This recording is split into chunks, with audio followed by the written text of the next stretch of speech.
این اظهارات بیانگر رویکرد واقعی و نقش‌آفرینی مهم این گروه شبه نظامی است که احتمالاً حوزه نقش‌آفرینی این گروه‌ها از نقش سپاه در خاورمیانه هم فراتر برود. استقلال اقتصادی هشتالشعبی.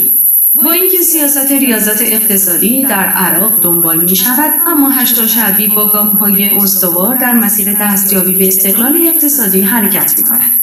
استقلال اقتصادی این گروه منجر به بازگشتن دستان شبه نظامیان شده است. الف، بودجه هشتالشعبی با رشد روزافزونی همراه است. در سال 2015 میلادی بودجه هشتالشعبی 6 تریلیون و 36 میلیارد دینار پیش بینی شده بود. اما این رقم در بودجه 2016 میلادی به 1 تریلیون و 160 میلیارد دینار عراق یعنی معادل 1 میلیارد دلار رسید.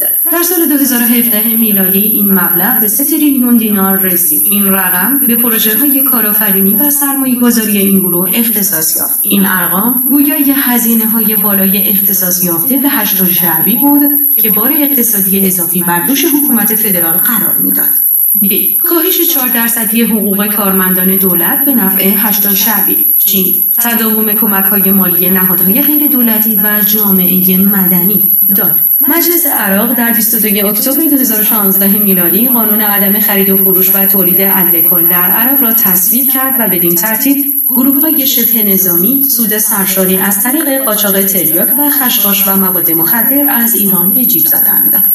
تا به امروز این عملیات منبع درآمد عمده این گروه‌ها به شمار می‌رود. دولت ایران از طریق پرداخت حقوق ماهیانه به افراد این گروه‌ها آنها را تامین مالی می‌کند.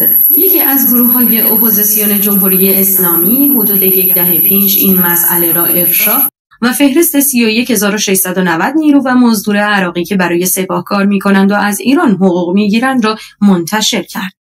خبرگزاری فرانسه گزارش داد جمهوری اسلامی ایران پول و اسلحه در اختیار بیش از 80,000 عضو هشتالشعبی عراق قرار می‌دهد. علاوه بر اینها، گروه‌های شبه نظامی وابسته به سپاه در عراق هم تحت پوشش کمک‌های فنی و عمرانی یا خیریه توسط حکومت ایران تأمین مالی می‌شوند.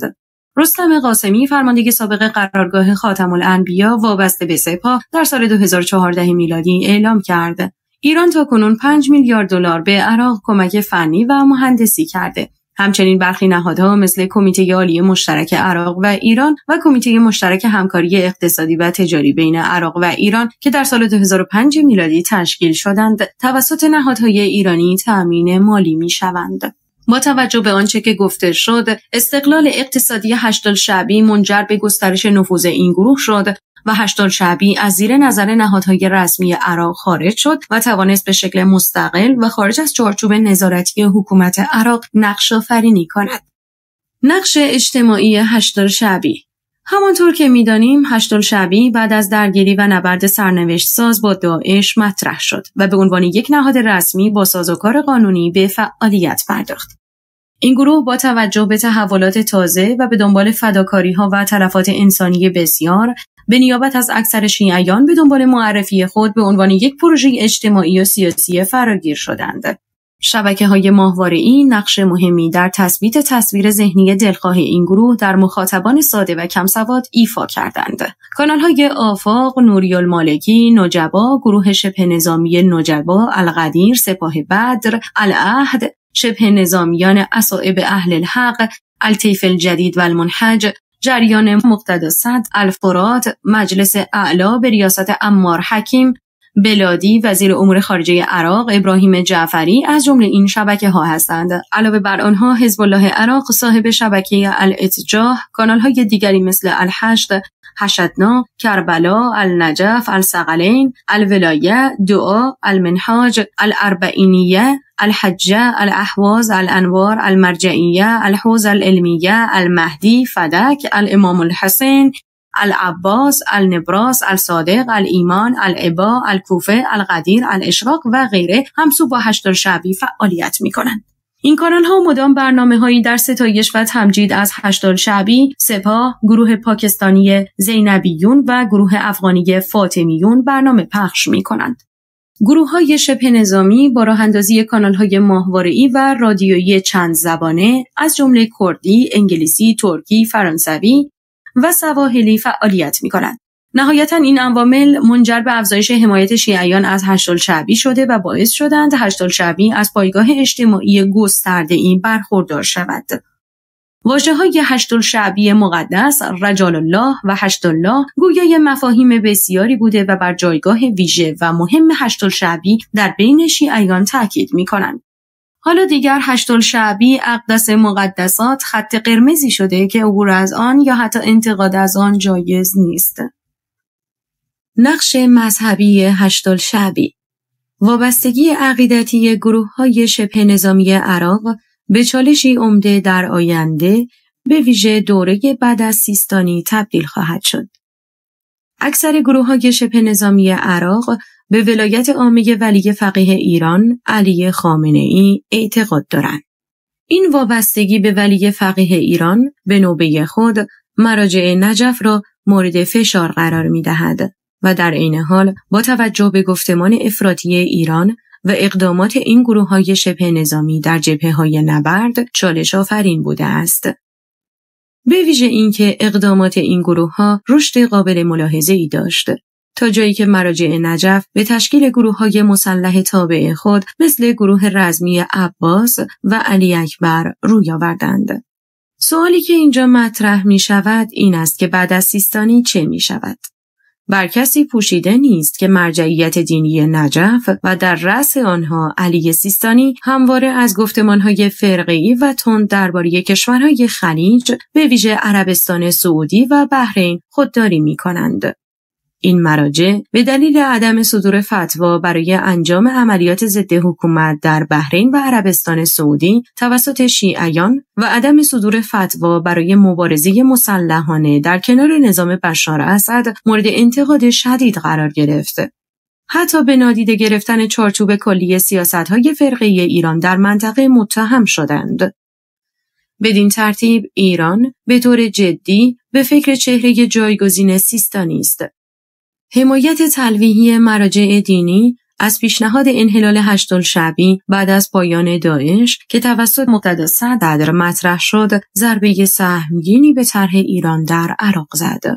شاید تعیین سفیر جدید ایران در عراق بخشی از رویکرد عام ایران برای ترسیم سیاست‌های کلی برای مرحله بعد از سیستانی باشد. به طوری که این سیاست‌ها ضامن روی کار آمدن چهره مذهبی تابع گفتمان سیاسی و رویکرد ایران برای جانشینی سیستانی است. با اینکه گمانه‌زنی‌ها حاکی از مطرح شدن نام‌هایی مثل محمد باقری ایروانی، عبدالعلی سبزواری و محمد رضا سیستانی به عنوان جانشینان احتمالی سیستانی هستند، ولی همه اینها در حد گمانه‌زنی است. خامنه‌ای یا جانشین او ترجیح می‌دهند چهره‌ای که به جای سیستانی معرفی می‌شود در راستای افزایش نفوذ ایران در نجف تلاش کند.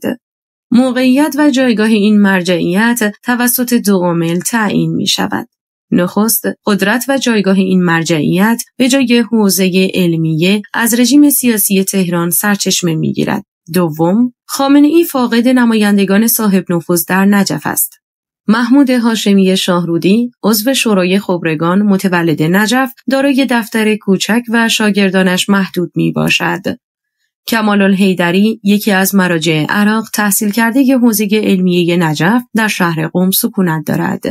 الحیدری یک مرجعیت شیعه اصلاح طلب و فاقد محبوبیت میان عده زیادی از شهروندان عراق است. اما با این حال باید گفت نفوذ ایران در حوزه علمیه نجف رو به گسترش است تا بدین وسیله نقش مؤثری در گزینه‌های پیش روی شیعیان در مورد تعیین مرجع عالی آینده عراق ایفا کند و فرصتی در اختیار گروه شیعی دارای نگرش مغایر یا دست کم مخالف نگاه فرقه‌ای ایران قرار ندهد. بی تردید گروه‌های شبه نظامی نقش تعیین کننده‌ای در این زمینه ایفا می‌کنند و از ایجاد هر گونه تغییر و تحول در این زمینه بهره می‌گیرند. بر کسی پوشیده نیست که گروه‌های شبه نظامی نقش مهمی در تنظیم اوضاع و صحنه عراق به ویژه بعد از 2003 میلادی ایفا کردند. این گروه‌ها بر اثر متغیرهای بسیاری همچون نبود حاکمیت، دولت و قانون و خلأ امنیتی رشد پیدا کرده و گسترش یافتند. این گروه‌ها به دنبال حمایت‌های ایران از قدرت تاثیرگذاری بیشتری برخوردار شدند، تا جایی که پل بریمر، حاکم مدنی عراق و کلیه سفیران آمریکا در این کشور، نقش دوگانه ایران در عراق را محکوم کردند. ایران از طرفی به حمایت از فرایند سیاسی زاییده دولت آمریکا بعد از 2003 میلادی پرداخت، از طرف دیگر ایران پول و اسلحه در اختیار گروه‌های شبه نظامی برای انجام عملیات نظامی علیه نیروهای آمریکا قرار داد. تنها گروه اصائب اهل الحق حدود 6000 مورد حمله به ارتش آمریکا و نیروهای امنیتی عراق و آدمربایی انجام دادند. معروف ترین حادثه در این خصوص عملیات روبودن پیتر، کارشناس بریتانیایی و 4 نفر از همراهانش در سالهای 2005 تا 2007 میلادی بود که تبادل گروگانها با خزعلی، فرمانده این گروه، و صدها زندانی عضو اصائب اهل الحق در زندانهای آمریکا صورت گرفت. شرایط داخلی و کشمکش فرقه‌ای در عراق به تثبیت نقش گروه‌های شبه نظامی انجامید. این گروه‌ها توانستند خود را به عنوان سپر محکمی جهت دفاع از تشیع و دستاوردهای شیعیان بعد از حمله آمریکا معرفی کنند. این مسئله باعث شد تا این گروه در محافل سیاسی و اجتماعی شیعه مورد توجه قرار بگیرد.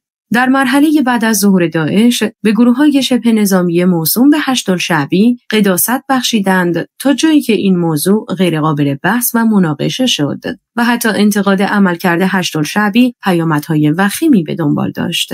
ایران با ایفای نقش مهم در این زمینه حمایت‌های گوناگون و خدمات استشاری و سیستم فرماندهی و کنترل در اختیار آنان قرار داد و حالا این گروه به عنوان بازوی ایران در عراق و سوریه و حتی یمن و بحرین پیکار می‌کنند.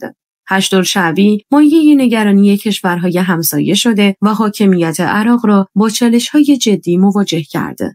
گروه‌های شبه نظامی در مرحله بعد از داعش نقش مهمی در تعیین و جهت فعالیت این گروه در سطح داخلی و منطقه‌ای ایفا کردند. سیر تحول و مرزبندی‌های نقش‌آفرینی هشت‌الشعبی با توجه به نفوذ گسترده ایران در امور سیاسی عراق و تأثیر سیاسی، مذهبی، اقتصادی، اجتماعی و فرهنگی این کشور و همچنین ماهیت استراتژی آمریکا و رهبری دونالد ترامپ به منظور کاهش و مهار نفوذ ایران در عراق و خاورمیانه بعد از داعش تا حدود زیادی مبهم بود. به طور خلاصه میتوان گفت گروه‌های شبه نظامی به عنوان بازوهای نظامی سپاه قدس و سپاه پاسداران در عراق فعالیت می‌کنند. فعالیت، تحرکات، سیاست‌ها و شروط تحمیلی این گروه‌ها در نهایت در راستای تأمین امنیت ملی ایران قلمداد می‌شود. مهمترین گروه‌های هشت‌الشعبی: 1. اصائب اهل الحق. 2. سرای الخراسانی. 3. کتائب سیدالشهدا. 4. حزب الله النجبا. 5. کتائب حزب الله. 6. سرای السلام. 7. فیلق الوعد الصادق. 8. منظمه بدر الجناح العسکری. 9. لوا عمار بن یاسر. 10. لوا اسدالله الغالب. 11. لوا الیوم الموعود. 12. سرای الزهرا. 13. لوا ذوالفقار. 14. لوا کفیل زینب. 15. سرای انصار العقیده. 16. لوا المنتظر. 17. بدر المجامیع الخاصه. 18. لوا ابوالفضل العباس. 19. حرکه الجهاد البناء. 20. سرای الدفاع الشعبی. 21. کتاب در الشیعه. 22. حزب الله الثائرون. 23. کتاب التیار الرسالی. 24. سرای عاشورا. 25. کتاب مالک الاشتر. 26. کتاب انصار الحجه. 27. کتاب الدفاع المقدس. 28. لواء القارع. 29. کتاب الغضب. 30. لواء الشباب الرسالی. 31. کتاب الامام الغائب. 32. حرکه الابدال. 33. کتاب الامام العلی. 34. جیش المختار. 35. لواء الحمد. 36. لواء الامام القائم. 37. لواء العادیات. 38. جنبش انصار الله الاوفیاء. 39. لواء الحرس الخاص الخامس البتار. 40. جیش الکرار. 41. فرقة العباس. 42. الحشد الشعبی. تیپ ابوالفضل العباس. این گروه در اواخر سال 2012 برای دفاع از حرم زینب و سایر اماکن مقدس شیعه در سوریه تشکیل شد. بیشتر اعضای آن متعلق به اصائب اهل حق، جنبش صدر و کتائب حزب الله عراق و جزء اولین گروه‌های شیعه برای مقاومت در برابر اشغال عراق توسط آمریکا بود. اکثر مبارزان این تیپ عراقی و تعدادی از عراقی‌هایی که پس از خشونت‌های فرقه‌ای سال 2006 از عراق گریخته و در سوریه زندگی می‌کردند. گروهی با نام مشابه نیروهای ابوالفضل العباس وجود داشت که منحل شد. این یک گروه کاملا عراقی که در کنار بسیج مردمی عراق می‌جنگید. اعتقاد بر این است که اکثر مبارزان متعلق به ارتش المهدی و اصائب اهل حق هستند، برخلاف ارتش المهدی که از رفتن به سوریه خودداری می‌کردند. اصائب اهل الحق در سال 2009 از جنبش صدر جدا شده در سوریه حضور پیدا کرده. این تیپ یکی از نخستین گروه‌های شیعه است که به طور نظامی در سوریه مداخله می‌کرد و از سال 2012 در کنار دولت سوریه به رهبری بشار اسد ایستاد. جنگجویان این گروه شامل شیعیان بومی دمشق، پناهندگان شیعه مستقر در دمشق، داوطلبان شیعه عراقی و سایر داوطلبان شیعه خارجی هستند. عراقی‌ها تشکیل دهنده اصلی این گروه که در درجه اول در اطراف دمشق اما بعدها در حلب نیز جنگیدند. گروه اصائب اهل الحق. پس از قیام شیعیان عراق در سال 2004 قیس خزعلی راه خود را از مقتدا صدر و جیش المهدی جدا کرد تا شبکه‌ای متعلق به خود را ایجاد کند. هنگامی که جیش المهدی حاضر شد در مقابل دولت عراق و نیروهای آمریکایی آتش بس اعلام کند، نیروهای حامی خزعلی کماکان به جنگ ادامه دادند. خزعلی شخصاً و بدون کسب تأییدیه از مقتدا صدر به نیروهای شبه نظامی دستور میداد. در اواسط سال 2005 رهبران این جریان یعنی خزعلی، عبدالهادی الدراجی و اکرم الکعبی با مقتدا صدر به سازش رسیدند و در ژوئیه 2006 گروه اصائب اهل الحق را پایه‌گذاری کردند. در نهایت این گروه تبدیل به یکی از گروه‌های ویژه‌ای شد که مستقل از جیش المهدی دست به عملیات می‌زد. گروه اصائب پس از انحلال جیش المهدی به دنبال قیام شیعیان در سال 2008 کاملا مستقل شد. در ژوئیه 2006 در جریان جنگ اسرائیل و لبنان بخشی از نیروهای اصائب در کنار نیروهای حزب الله لبنان می‌جنگیدند. در نوامبر 2008 هنگامی که مقتدا صدر تیپ روز موعود را به عنوان جانشین جیش المهدی ایجاد کرد، از اصائب و دیگر گروه‌های ویژه خواست که به این تیپ بپیوندند، اما آنها نپذیرفتند. این گروه حدوداً مسئولیت 6000 حمله بین سالهای 2006 تا 2011 علیه نیروهای ائتلاف به رهبری آمریکا را بر عهده گرفتند. در 3 ژانویه 2020 وزارت امور خارجه ایالات متحده آمریکا اعلام کرد که قصد دارد اصائب اهل الحق را به عنوان یک سازمان تروریستی و دو رهبر این گروه یعنی قیس خزعلی و برادرش لیث خزعلی را به عنوان اشخاص حامی تروریست شناسایی و در فهرست تروریستی خود قرار دهد. حمله 10 اکتبر 2006 به کمپ فالکون، ترور یک فرمانده نظامی آمریکایی در نجف، ساقط کردن یک بالگرد انگلیسی از نوع لینکس در 6 مه 2006، حمله به سفیر لهستان در عراق در 3 اکتبر 2007 از جمله حمله‌های این گروه تروریستی است. معروفترین حمله‌ای که این گروه انجام دادند، یورش به مقر استانداری کربلا در 20 ژانویه 2007 بود. آنها به اتاقهای نیروهای آمریکایی در کربلا نفوذ کردند، 1 سرباز را کشته و 4 سرباز آمریکایی دیگر را گروگان گرفتند. بعد از این حمله، نیروهای آمریکایی این گروه را سرکوب و مغز متفکر یورش به مقر استانداری یعنی اظهر الدلیمی را در بغداد کشتند. این در حالی بود که برادران قیس و لیث الخزعلی و علی موسی داغدوغ که عضو حزب الله لبنان و مشاور خزعلی و مسئول ارتباط با حزب الله لبنان بودند، مورد تعرض قرار نگرفتند. در سال 2008 پس از اینکه ارتش عراق اجازه یافت کنترل شهرک سعد را مجدداً به دست گیرد، بسیاری از جنگجویان و رهبران اصائب اهل الحق به ایران گریختند که بعد از آن ارتش المهدی غیرقانونی اعلام شد. در ایران بسیاری از این جنگجویان فنهای جنگی را آموزش دیدند. این وضعیت باعث شد از ماه مه تا ژوئیه 2008 یک آرامش کلی در این گروه برقرار شود.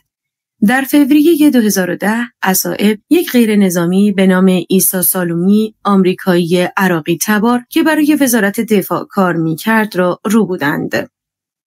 این آدمربایی اولین مورد آدمربایی سطح بالای این گروه پس از رو بودن پیتر مور بود. سالومی در مارس 2010 در مقابل آزادی 4 نفر از جنگجویان این گروه که در بازداشت نیروهای عراقی بودند آزاد شد. در مجموع از زمان ربایش پیتر مور 450 نفر از اعضای این گروه که در بازداشت بودند توسط آمریکایی‌ها به عراقی‌ها تحویل داده شدند و 250 نفر نیز توسط نیروهای عراقی آزاد شدند. در تاریخ 21 ژوئیه 2010 ژنرال ری اودرنو گفت ایران از 3 گروه افراطگرای شیعه در عراق که تلاش کرده بودند به پایگاه‌های آمریکا حمله کنند پشتیبانی می‌کند. یکی از این گروه‌ها اصائب الحق و 2 گروه دیگر تیپ یوم الموعود و کتائب حزب الله هستند. در دسامبر 2010 گزارش شد که فرماندهان شبه نظامی شیعه مانند ابو درع و ابو مصطفی الشیبانی در حال بازگشت از ایران به عراق هستند تا با اصائب الحق کار کنند. سید کاظم حائری به عنوان رهبر معنوی این گروه شناخته می‌شد. روز جمعه برابر با 10 اوت 2012 شبه نظامیان اصائب اهل الحق به یک مسجد سنی در منطقه امین‌الثانی بغداد یورش بردند و آن را به یک مسجد شیعه تبدیل کرده از ورود سنی‌ها به این مسجد جلوگیری کردند. اصائب الحق در اوت و سپتامبر 2012 یک بسیج توزیع پوستر به راه انداختند و بیش از 20,000 پوستر سید علی خامنه‌ای را در تمامی عراق توزیع کردند. یک مقام عالی رتبه اداری منطقه‌ای بغداد گفت کارگران شهرداری از ترس انتقام شبه نظامیان اصائب الحق می‌ترسیدند این پوسترها را پایین بکشند. در آوریل 2015 اصائب مسئولیت کشتن عزت الدوری، معاون سابق صدام حسین و رهبر ارتش نقشبندی شورشی علیه دولت را به عهده گرفت. وزارت خارجه آمریکا سازمان اصائب اهل الحق گروه تحت حمایت ایران را در لیست تروریستی قرار داد. اضافه بر این رهبر این گروه قیس الخزعلی و برادرش لیث الخزعلی نیز در لیست قرار گرفتند.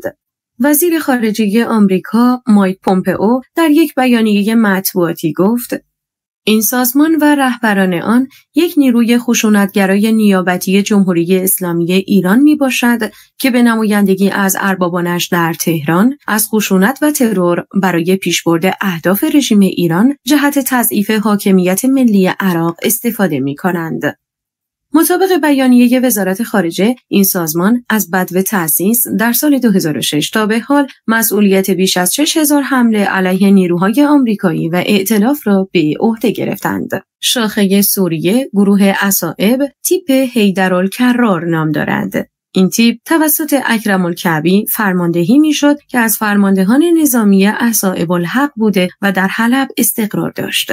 این گروه در ابتدا زیر پرچم تیپ العباس می جنگیدند که مخلوطی از شیعه های سوری، عراقی و حزب الله لبنان بودند. اما به دلیل اختلاف با جنگجویان محلی سوری، تیپ العباس در سال 2014 از یکدیگر جدا شدند. در فروردین 1400 خبرگزاری فرانسه از وجود شبکه مافیایی بزرگ در مرزهای ایران و عراق و سرازیر شدن میلیاردها دلار اختلاس و رشوه به جیب نیروهای شیعه شبه نظامی مورد حمایت جمهوری اسلامی خبر داد. به نوشته این خبرگزاری در مرز ایران و عراق گروه‌های مافیایی تشکیل شدند که با دور زدن عوارض گمرکی و گرفتن رشوه میلیاردها دلار از خزانه دولت عراق را به منبع درآمدی برای شبه نظامیان، احزاب سیاسی و مقامات فاسد تبدیل کرده‌اند. افراد اصلی که از این مورد سود می‌بردند نیروهای شبه نظامی مورد حمایت جمهوری اسلامی هستند که حتی در مواقعی ماموران گمرکی را که مانعی در راه آنها ایجاد می‌کنند تهدید به مرگ می‌کنند. گفته می‌شود که گروه عصائب آموزش و سلاح‌های خود را از نیروی قدس سپاه پاسداران انقلاب اسلامی ایران می‌گیرد. اضافه بر این از حزب الله لبنان نیز که توسط ایران پشتیبانی می‌شود به این گروه سلاح و آموزش داده می‌شود. ابو مصطفی الشیبانی که یکی از اعضای سابق تیپ بدر و یک شبکه مهم قاچاق به نام شبکه شیبانی را اداره می‌کرد، نقش کلیدی در پشتیبانی عصائب الحق بازی می‌کرد. این گروه از طرف شبکه قاچاقی که توسط احمد سجاد القراوی اداره می‌شود، تأمین مالی می‌گردد. القراوی یک فرمانده سابق ارتش المهدی است که بیشتر در استان میسان فعال است. از سال 2006 عصائب الحق حداقل 4 شاخه اصلی عملیاتی داشتند. تیپ امام علی، مسئول جنوب عراق که شامل 9 استان شیعه نشین عراق: بابل، بصره، زیغار، کربلا، میسان، مثنا، نجف، قادسیه و واسط می باشد. تیپ امام کاظم، مسئول غرب بغداد که شامل کاظمیه شیعه نشین و منطقه الرشید است، اما فعالیت‌های کمی در منطقه کرخ که مخلوطی از شیعه و سنی و منطقه منصور که سنی نشین است داشته.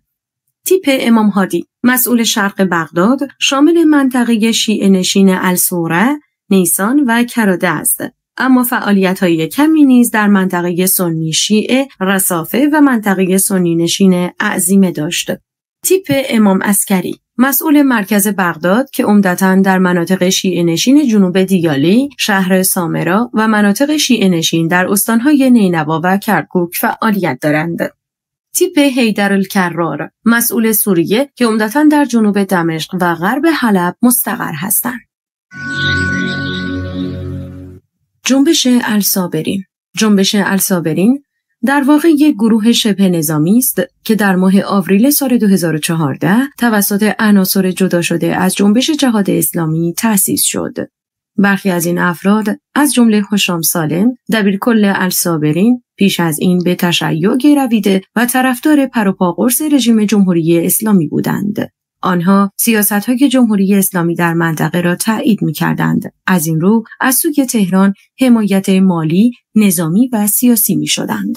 جنبش الصابرین برای یاری فلسطین، به اختصار حصن، 2 ماه قبل از شروع جنگ 51 روزه در سال 2014 در غزه اعلام موجودیت کرد. مؤسسین این جنبش تقریباً همگی از اعضای ارشد جنبش جهاد اسلامی فلسطین بودند که از آن جدا و صابرین را تأسیس کردند. کارشناسان با توجه به سیطره فراگیر حماس بر غزه، شکلگیری این جنبش و فعالیت‌های آن را بدون اطلاع و هماهنگی حماس نمی‌دانند. هرچند برخی استقبال اولیه حماس از صابرین که از درون جنبش جهاد اسلامی فلسطین بیرون آمده بود را در رقابت بین حماس و جهاد اسلامی جستجو می‌کنند. 7 اسفند 1397 خبر دستگیری هشام سالم، دبیرکل جنبش الصابرین فلسطین، به همراه 4 عضو ارشد این جنبش با نام‌های شادی ابوالقنبز و نبیل فروانه، تحریر شتیوی و عمادالخواجا از سوی نیروهای امنیتی جنبش حماس منتشر شد. خبری که با استقبال گسترده‌ای از سوی رسانه‌های اسرائیلی و برخی رژیم‌های عربی روبرو شد. جنبش حماس هیچ دلیل قانع کننده‌ای برای این اقدام خود ارائه نداد و سرانجام در 18 اسفند هشام سالم و 3 نفر دیگر از همراهان وی را آزاد کردند. صابرین در جنگ 51 روزه و درگیری‌های بعدی حضور پررنگی داشت. دلیل این حضور را باید در مرامنامه آنها جستجو کرد که جهاد با دشمن اشغالگر و مقابله با آن در اولویت تکلیف دینی آنها قرار دارد. در 1-2 سال اخیر برخی اتهامات از سوی حماس متوجه جنبش صابرین شد که از سوی رسانه‌های اسرائیلی و برخی رژیم‌های عربی نیز به آن دامن می‌زدند. مهمترین این اتهامات تلاش صابرین برای ترویج مذهب شیعه در باریکه غزه بود، اما جنبش الصابرین در تمام سطوح آن این اتهام را و مستمراً رد کرده و آن را تلاش دشمنان فلسطین برای ایجاد اختلاف در صفوف مجاهدین ضد صهیونیستی می‌دانند. البته برخی جریان‌ها از گل‌آلود کردن آب اهداف دیگری را دنبال می‌کنند. جنبش صابرین علیرغم عمر کوتاه خود با استقبال خوبی در جامعه فلسطین روبرو بودند. همین امر نگرانی‌هایی را در میان اسرائیلی‌ها و رژیم‌های عربی ایجاد کرد. البته برخی در درون حماس نیز از این استقبال عمومی خرسند نبودند و متهم کردن صابرین به ترویج تشیع در غزه از سوی برخی از اعضای حماس در همین چارچوب ارزیابی می‌شد. طرفداری الصابرین از ایران تنها به تایید سیاست‌های این کشور محدود نشد. آنها حتی در طراحی لوگوی این جنبش از آرم سپاه پاسداران ایران و حزب الله لبنان الهام گرفتند. این جنبش رابطه مستحکمی با حزب الله لبنان دارد. کتابچه‌های آموزشی این حزب و سخنرانی‌های حسن نصرالله دبیرکل حزب الله لبنان در مؤسسات داخلی جنبش الصابرین تکثیر و توزیع می‌شود. جنبش الصابرین همانند حزب الله از اعتراف به دریافت پول و سلاح از ایران ابایی ندارد. هشام سالم دبیرکل الصابرین در مصاحبه‌ای با خبرگزاری فرانسه ضمن تایید حمایت مالی ایران از صابرین از مواضع جمهوری اسلامی قدردانی کرد. هشام سالم علاوه بر اعتراف به دریافت کمک مالی از ایران، بارها با تایید مواضع جمهوری اسلامی ایران در مسئله یمن و حمایت از شبه نظامیان حوثی به کشورهای عربی و حتی دولت خودگردان فلسطین تاخته است. اگرچه آغاز فعالیت الصابرین در نوار غزه با همکاری جنبش حماس بود، در پی این همکاری‌ها الصابرین توانست فعالیت‌هایش را در غزه گسترش دهد، اما بعدها به دلایل سیاسی و مذهبی این دو گروه دچار اختلافات جدی شدند، اختلافاتی که با دخالت و میانجیگری ایران فروکش کرد.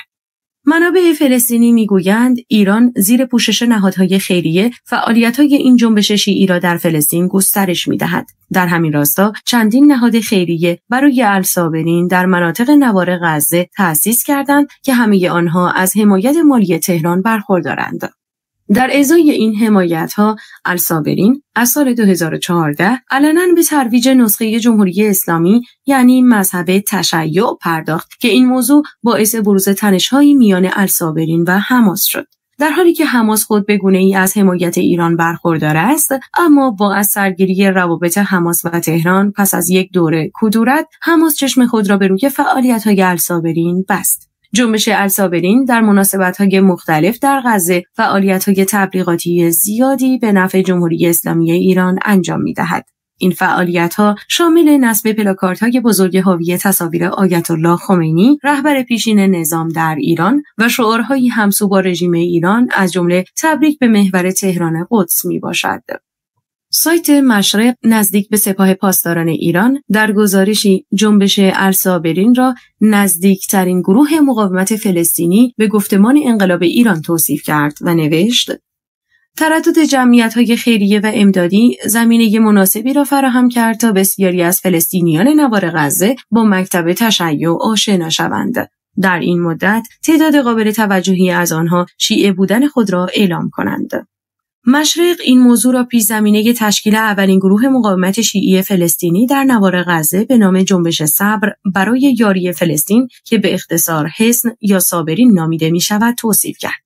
اکثر فلسطینی‌ها از جمله تشکیلات خودگردان فلسطین که برخواسته از سازمان آزادی بخش فلسطین هستند باور دارند که الصابرین یکی از بازوهای رژیم ایران در منطقه است و مانند حزب الله در لبنان و حوثی‌ها در یمن در راستای اجرای برنامه‌های توسعه طلبانه و جنگ افروزی جمهوری اسلامی در فلسطین فعالیت می‌کند.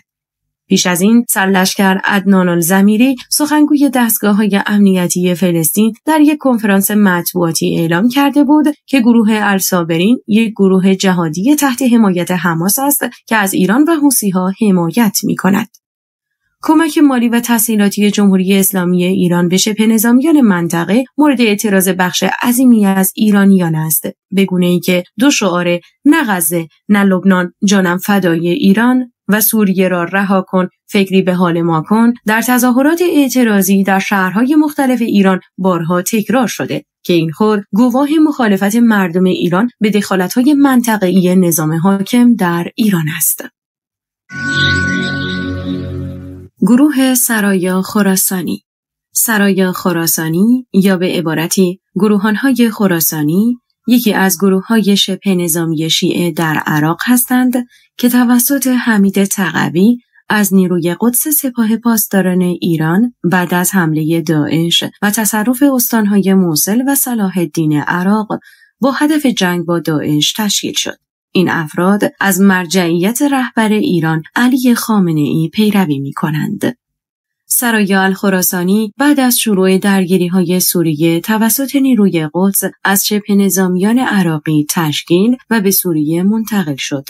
این گروه به عنوان شاخه نظامی حزب الاسلامی با عنوان دفاع از مقدسات در سوریه شناخته می‌شد و در سوریه نیز به صورت کامل در یگانهای سپاه پاسداران ادغام شده بودند و می‌جنگیدند.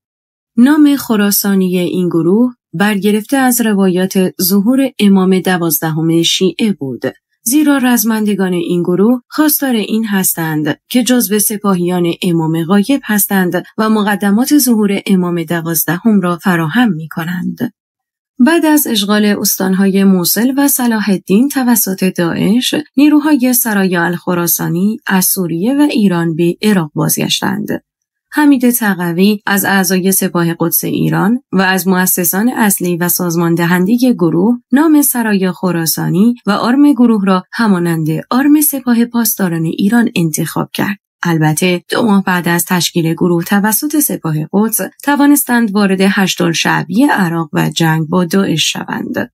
حمید تقوی در درگیری‌های سامرا کشته شد. رزمندگان گروه سرایا خراسانی در مجموع 3000 نفر در 4 یگان از شیعیان جنوب و مرکز عراق هستند.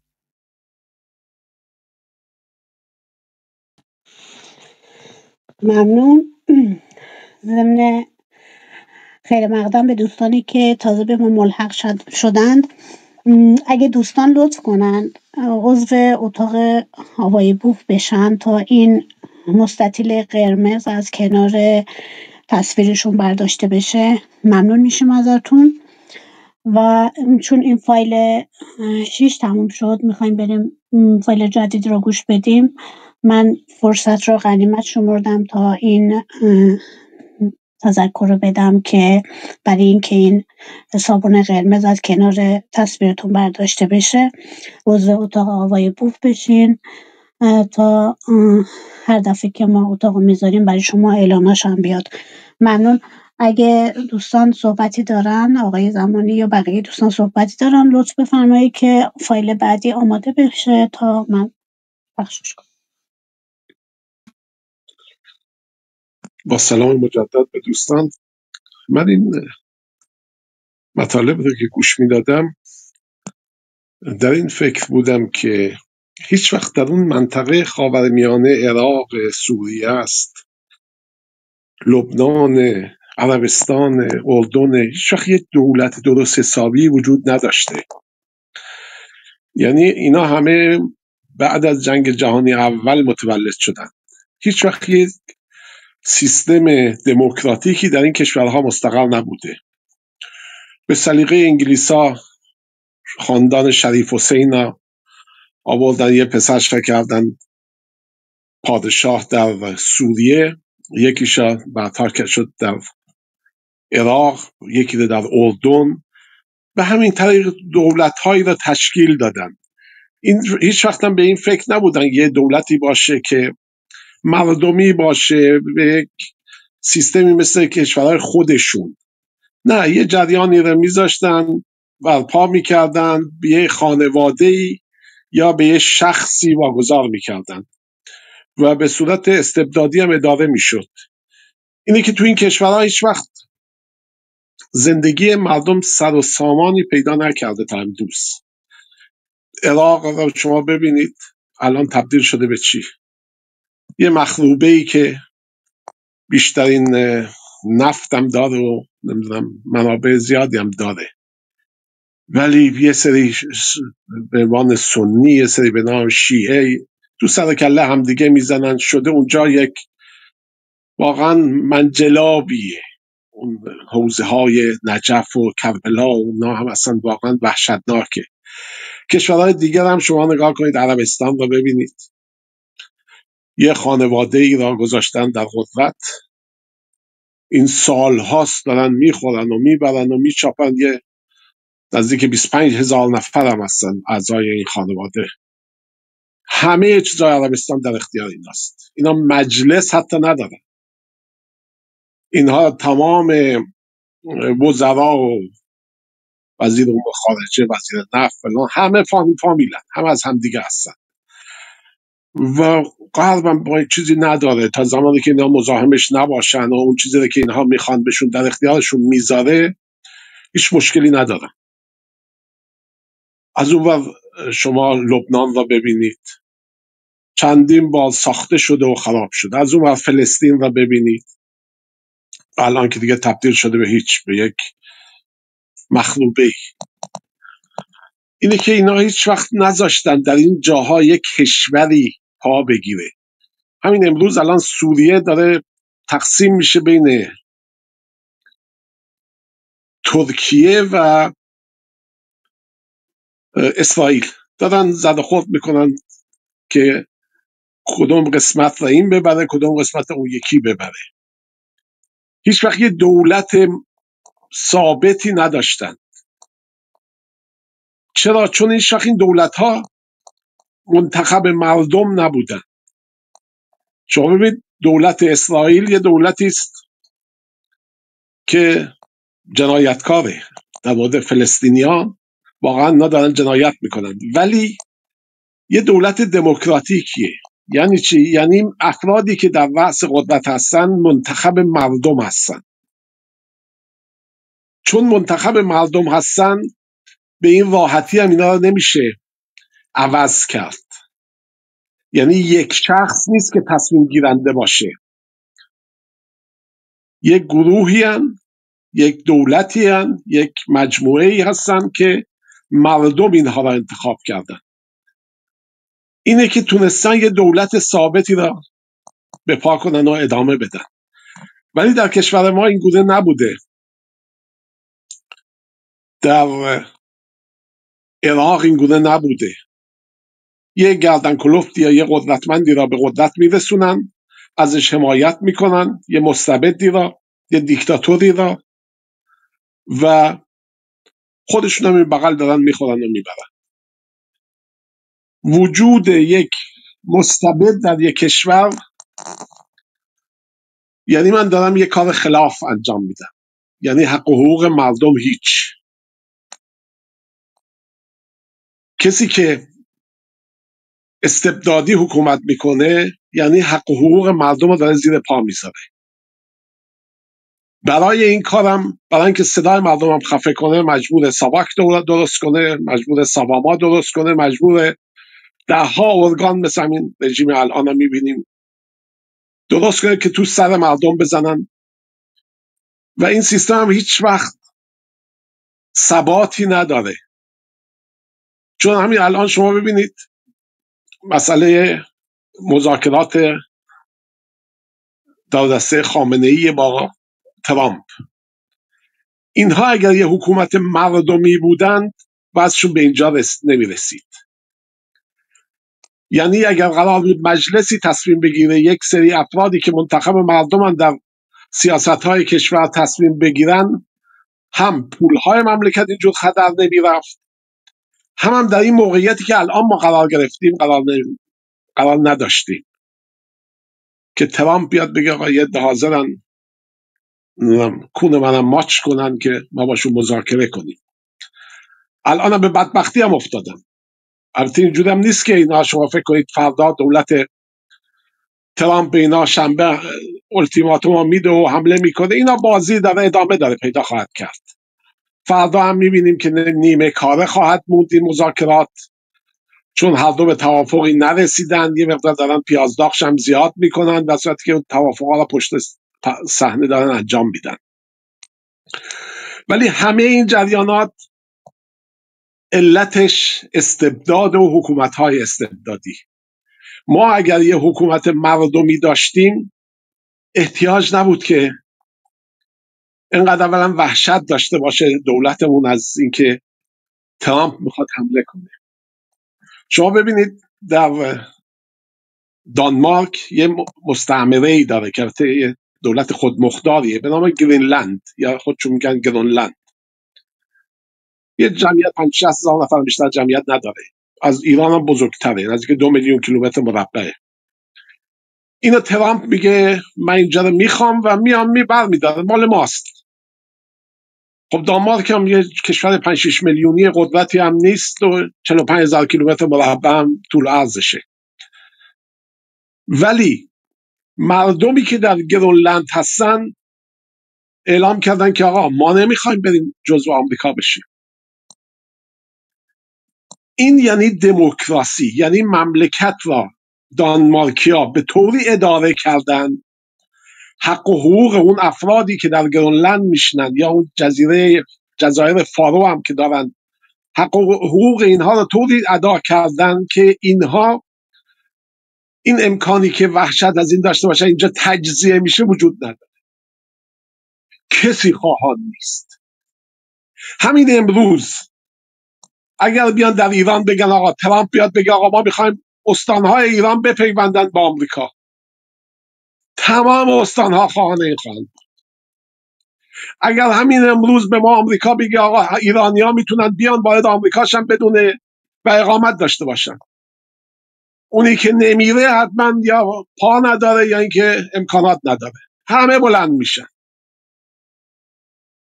چرا؟ چون سیستمی که ما داریم رفتارش با مردم انسانی نیست، رفتارش با مردم درست نیست. میچاپه و میخوره و میبره. یه گروهی هستن تو سر مردم هم میزنن. این گونه کشوردارا همیشه هم وحشت از این دارن که نکنه کشور تجزیه بشه. شما رفتارتون با مردم درست باشه، حق و حقوق مردم رو درست بپرداز، احتیاج نیست از وحشت داشته باشی.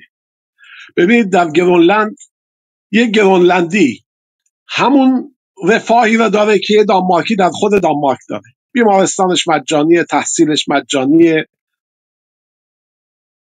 کمک اجاره خونه میگیره، کمک همه رقم پول بیکاری میگیره. هر چیزی که در دانمارک هست در اونجا هم هست.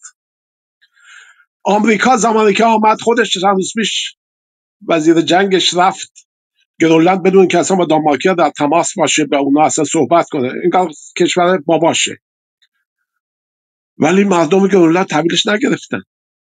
خود نخست وزیر اینجا هم گفت آقا شما اونجا یک دونه پایگاه دارید، ما هم داریم کمکتون میکنیم، اگر هم بخواید کمکمون رو بیشتر میکنیم به شما، بیشتر با هم دیگه میتونیم همکاری کنیم. ولی این که میخواید شما اینجا جدا کنید، نه، اینجا قسمتی از پادشاهی دانمارکه.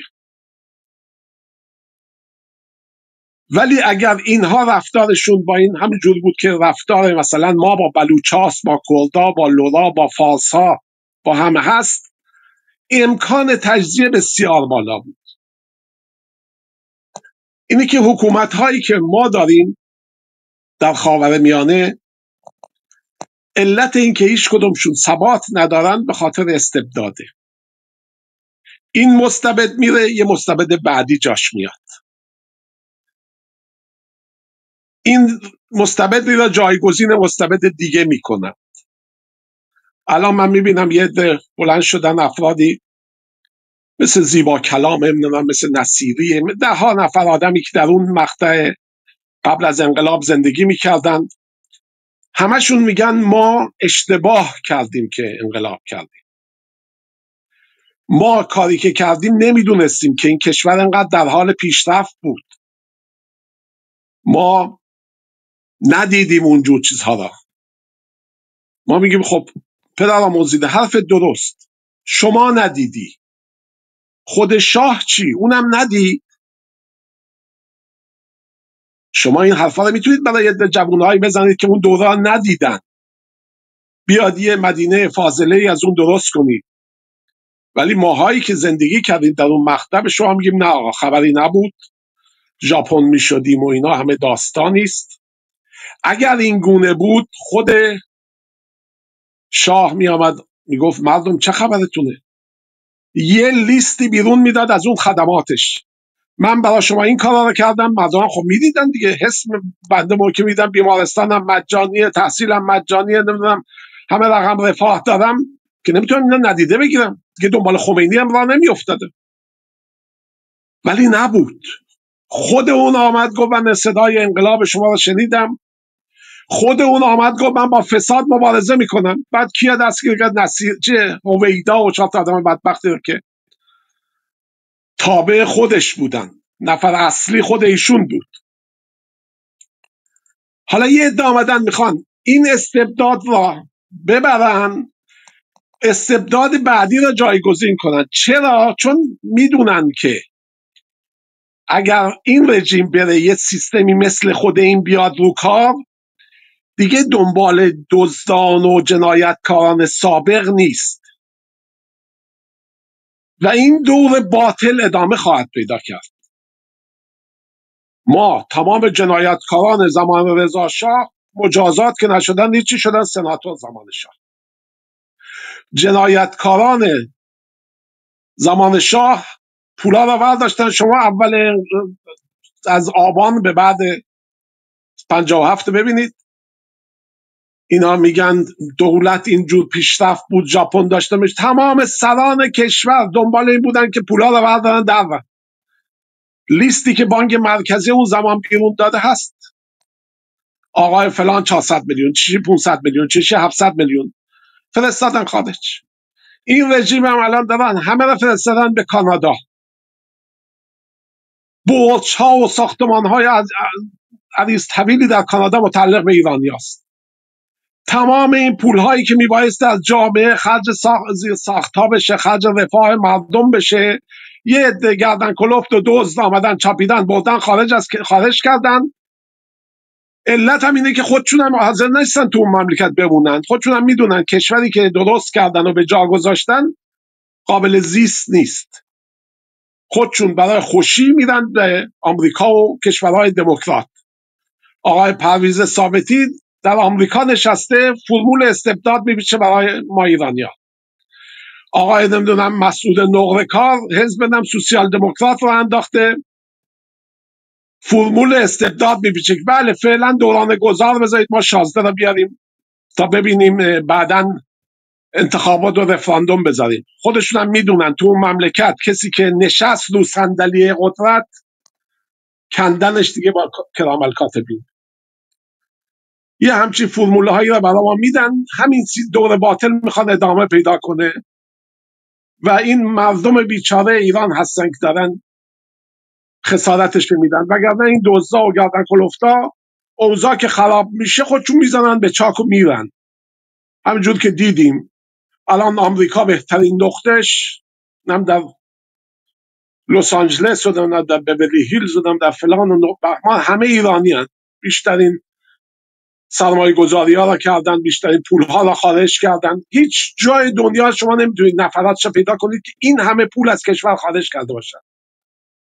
شما هیچ مصری، عراقی، نمیدونم سوری نمیتونید اینقدر پیدا کنید اینقدر پول از کشور خارج کرده باشن.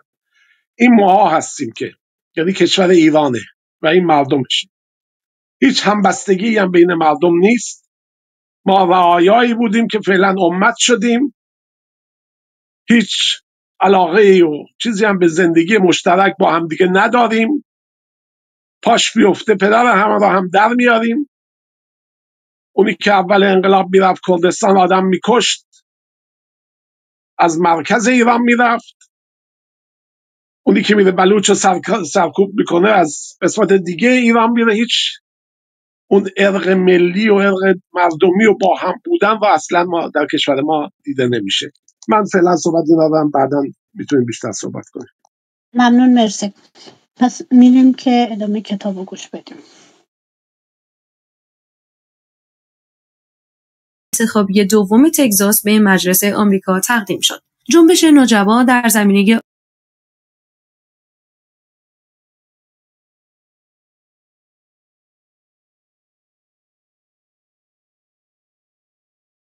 حاج 400 از قاسم سلیمانی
خانم قرداغی صدا قطع شده.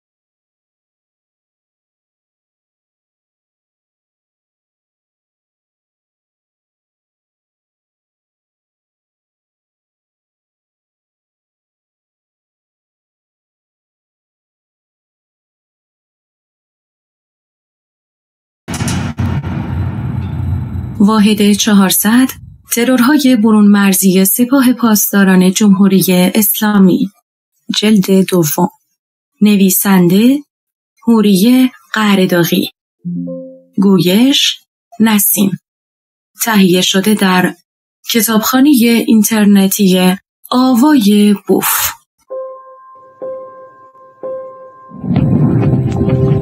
avayaboof.com.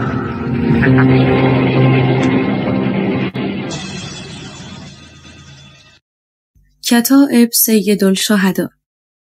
کتائب سیدالشهدا یک گروه انشعابی از کتائب حزب الله است که عملیات نظامی فرامرزی را انجام می‌دهد.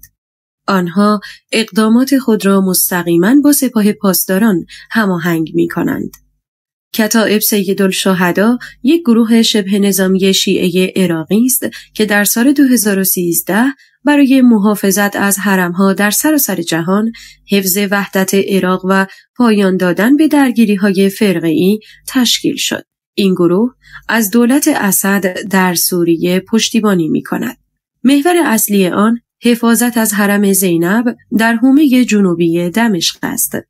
این گروه در دسامبر 2014 در نبرد الشیخ مسکین شرکت کردند. این سازمان با سازمان بدر ارتباط نزدیکی دارد. گروه مقاومت مردمی موسوم به کتائب سیدالشهدا یا گردانهای سیدالشهدا در سال 2003 میلادی پس از حمله نظامی آمریکا و متحدین غربی این کشور به عراق و سرنگونی رژیم بعث فعالیت خود را آغاز کرد. یکی از اشتباهات متداول رسانه‌ای آن بود که این گروه را زیر مجموعه نیروهای هشت‌الشعبی قلمداد کردند. طبق اسناد موجود این موضوع اشتباه بود. کتائب سیدالشهدا به صورت مستقل فعالیت می‌کرد و از طیف گروه‌های داوطلب عراقی مبارزه با داعش به حساب می‌آمد که با هشت‌الشعبی عراق همکاری داشت، اما از آن دستور نمی‌گیرد. ریشه‌های شکلگیری و آغاز فعالیت کتائب سیدالشهدا به 4 ماه پیش از سقوط رژیم بعث در عراق باز می‌گردد که با نام کتائب حزب الله عراق وارد میدان مبارزه با اشغالگران آمریکایی شد. اولین عملیات این گردان‌ها 23 اکتبر سال 2003 میلادی با حمله به خودروی هامر حامل نظامیان آمریکایی در منطقه البلدیات رقم خورد. کتائب حزب الله در آن مقطع زمانی متشکل از چندین لشکر مقاومت شیعی همچون کتائب ابوالفضل العباس، کتائب کربلا، کتائب زید بن علی، کتائب علی اکبر، کتائب السجاد و غیره بودند که به صورت مستقل زیر نظر ایران فعالیت داشتند. این وضعیت تا 21 آگوست سال 2007 میلادی ادامه داشت. در این تاریخ کتائب حزب الله با انتشار بیانیه‌ای ادغام گردان‌های در حال فعالیت را تحت لوای این کتائب اعلام کرد. تا از آن پس مبارزه با نظامیان آمریکایی و همپیمانانش در عراق را با تاکتیک‌ها و تکنیک‌های مختلف نظامی مانند بمبگذاری خودروهای نظامی آمریکایی و حملات خمپاره‌ای به مقرها و پایگاه‌های اشغالگران ادامه دهد. در آن زمان کانون تمرکز و پایگاه مردمی کتائب شهرک صدر در بغداد و مناطق علی غربی، علی شرقی در استان میسان، الاماره و نجف اشرف بود. اولین تحول در عملیات نظامی کتائب حزب الله سال 2006 میلادی اتفاق افتاد. دقیقاً زمانی که به سلاح کاتیوشا و سپس تفنگ‌های دورزن و موشک‌های پدافند هوایی مجهز شدند. تسلیح کتائب حزب الله به موشک‌های اشتر در سال 2008 میلادی دومین تحول عملیاتی و میدانی این گروه شمرده می‌شود که پس از آن پایگاه‌های نظامی آمریکا آماج حملات موشکی این کتائب قرار گرفت. مهمترین حمله موشکی صورت گرفته در این مقطع زمانی 18 نوامبر 2007 میلادی بود که طی آن یگان موشکی کتائب حزب الله با 14 فروند موشک یکی از پایگاه‌های نظامی آمریکا در عراق را مورد هدف قرار داد. انجام عملیات متعدد نظامی علیه نظامیان آمریکایی و مخالفت با امضای توافقنامه امنیتی راهبردی بین عراق و آمریکا، صدور بیانیه در تاریخ 24 نوامبر سال 2008 میلادی، اعلام تبعیت صریح و آشکار این گروه‌ها از آیت الله خامنه‌ای، واشنگتن را واداشت تا 10 روز بعد یعنی در تاریخ 2 ژوئیه سال 2009 کتائب حزب الله عراق را در لیست گروه‌های تروریستی این کشور درج کند. کتائب حزب الله عراق مبارزه با اشغالگران آمریکایی را تا خروج نظامیان آمریکایی از عراق ادامه داد. با خروج آخرین نظامی آمریکایی از عراق، این گردان‌ها با انتشار بیانیه‌ای در 1 ژانویه سال 2012 میلادی خروج نظامیان آمریکایی از عراق و پایان اشغال نظامی این کشور توسط آمریکایی‌ها را پیروزی بزرگی برای ملت و مقاومت عراق قلمداد کردند. آغاز بحران سوریه و ورود آن به مرحله حمله سلاح با هجوم صدها گروه تروریستی با نام‌های مختلف از جمله گروه‌های تکفیری همچون جبهة النصره و داعش در ادامه حمله به مرقد حضرت زینب همراه گردید، کتائب حزب الله عراق دیگر گروه‌ها و گردان‌های مقاومت به جمع مدافعان حرم در منطقه زینبیه دمشق ملحق شدند. 21 فوریه سال 2013 میلادی برخی منابع خبری عراق در دومین سالگرد خروج نظامیان آمریکا از عراق توسط کتائب حزب الله از جدایی برخی چهره‌های بارز این گردان‌ها و تشکیل گروهی جدید به نام کتائب سیدالشهدا خبر دادند. رسانه‌های عراقی مدعی شدند دلیل این جدایی ظهور برخی چهره‌های جدید در کادر رهبری و فرماندهی کتائب حزب الله بود که موجب به حاشیه رانده شدن چهره‌های قدیمی این گروه و سرانجام جدایی آنها از کتائب شد. در حالی که رسانه‌های خارجی دلیل این جدایی را ظهور برخی افکار و گرایش‌های افراط‌گرایانه در کادرهای فرماندهی و رهبری کتائب حزب الله عنوان کردند، آنها با گرایش‌های میانه و معتدل برخی چهره‌های این کتائب در تعارض بودند. از آنجا راه حلی برای این اختلاف نظر بین این رهبران و فرماندهان یافت نشد. لذا جدایی برخی از چهره‌های گردان‌ها از پیکری اصلی را به دنبال داشت. با جدایی 3 چهره بارز کتائب حزب الله به نام‌های ابو مصطفی الشیبانی، ابو مصطفی الخزعلی و هاشم ابوالعلا همدانی، گروه مقاومت جدیدی به نام کتائب سیدالشهدا را بنیان نهادند. البته ناگفته نماند پس از تشکیل کتائب سیدالشهدا، ابو مهدی المهندس بر فعالیت‌های آن اشراف و نظارت داشت. به نقل از برخی منابع، پایه و اساس گروه‌های مقاومت عراقی نمود یافته در کتایب حزب الله کسی جز عماد مغنیه، فرمانده برجسته حزب الله لبنان نبود که ابو مهدی المهندس رهبری و هدایت این کتایب را عهده‌دار بود.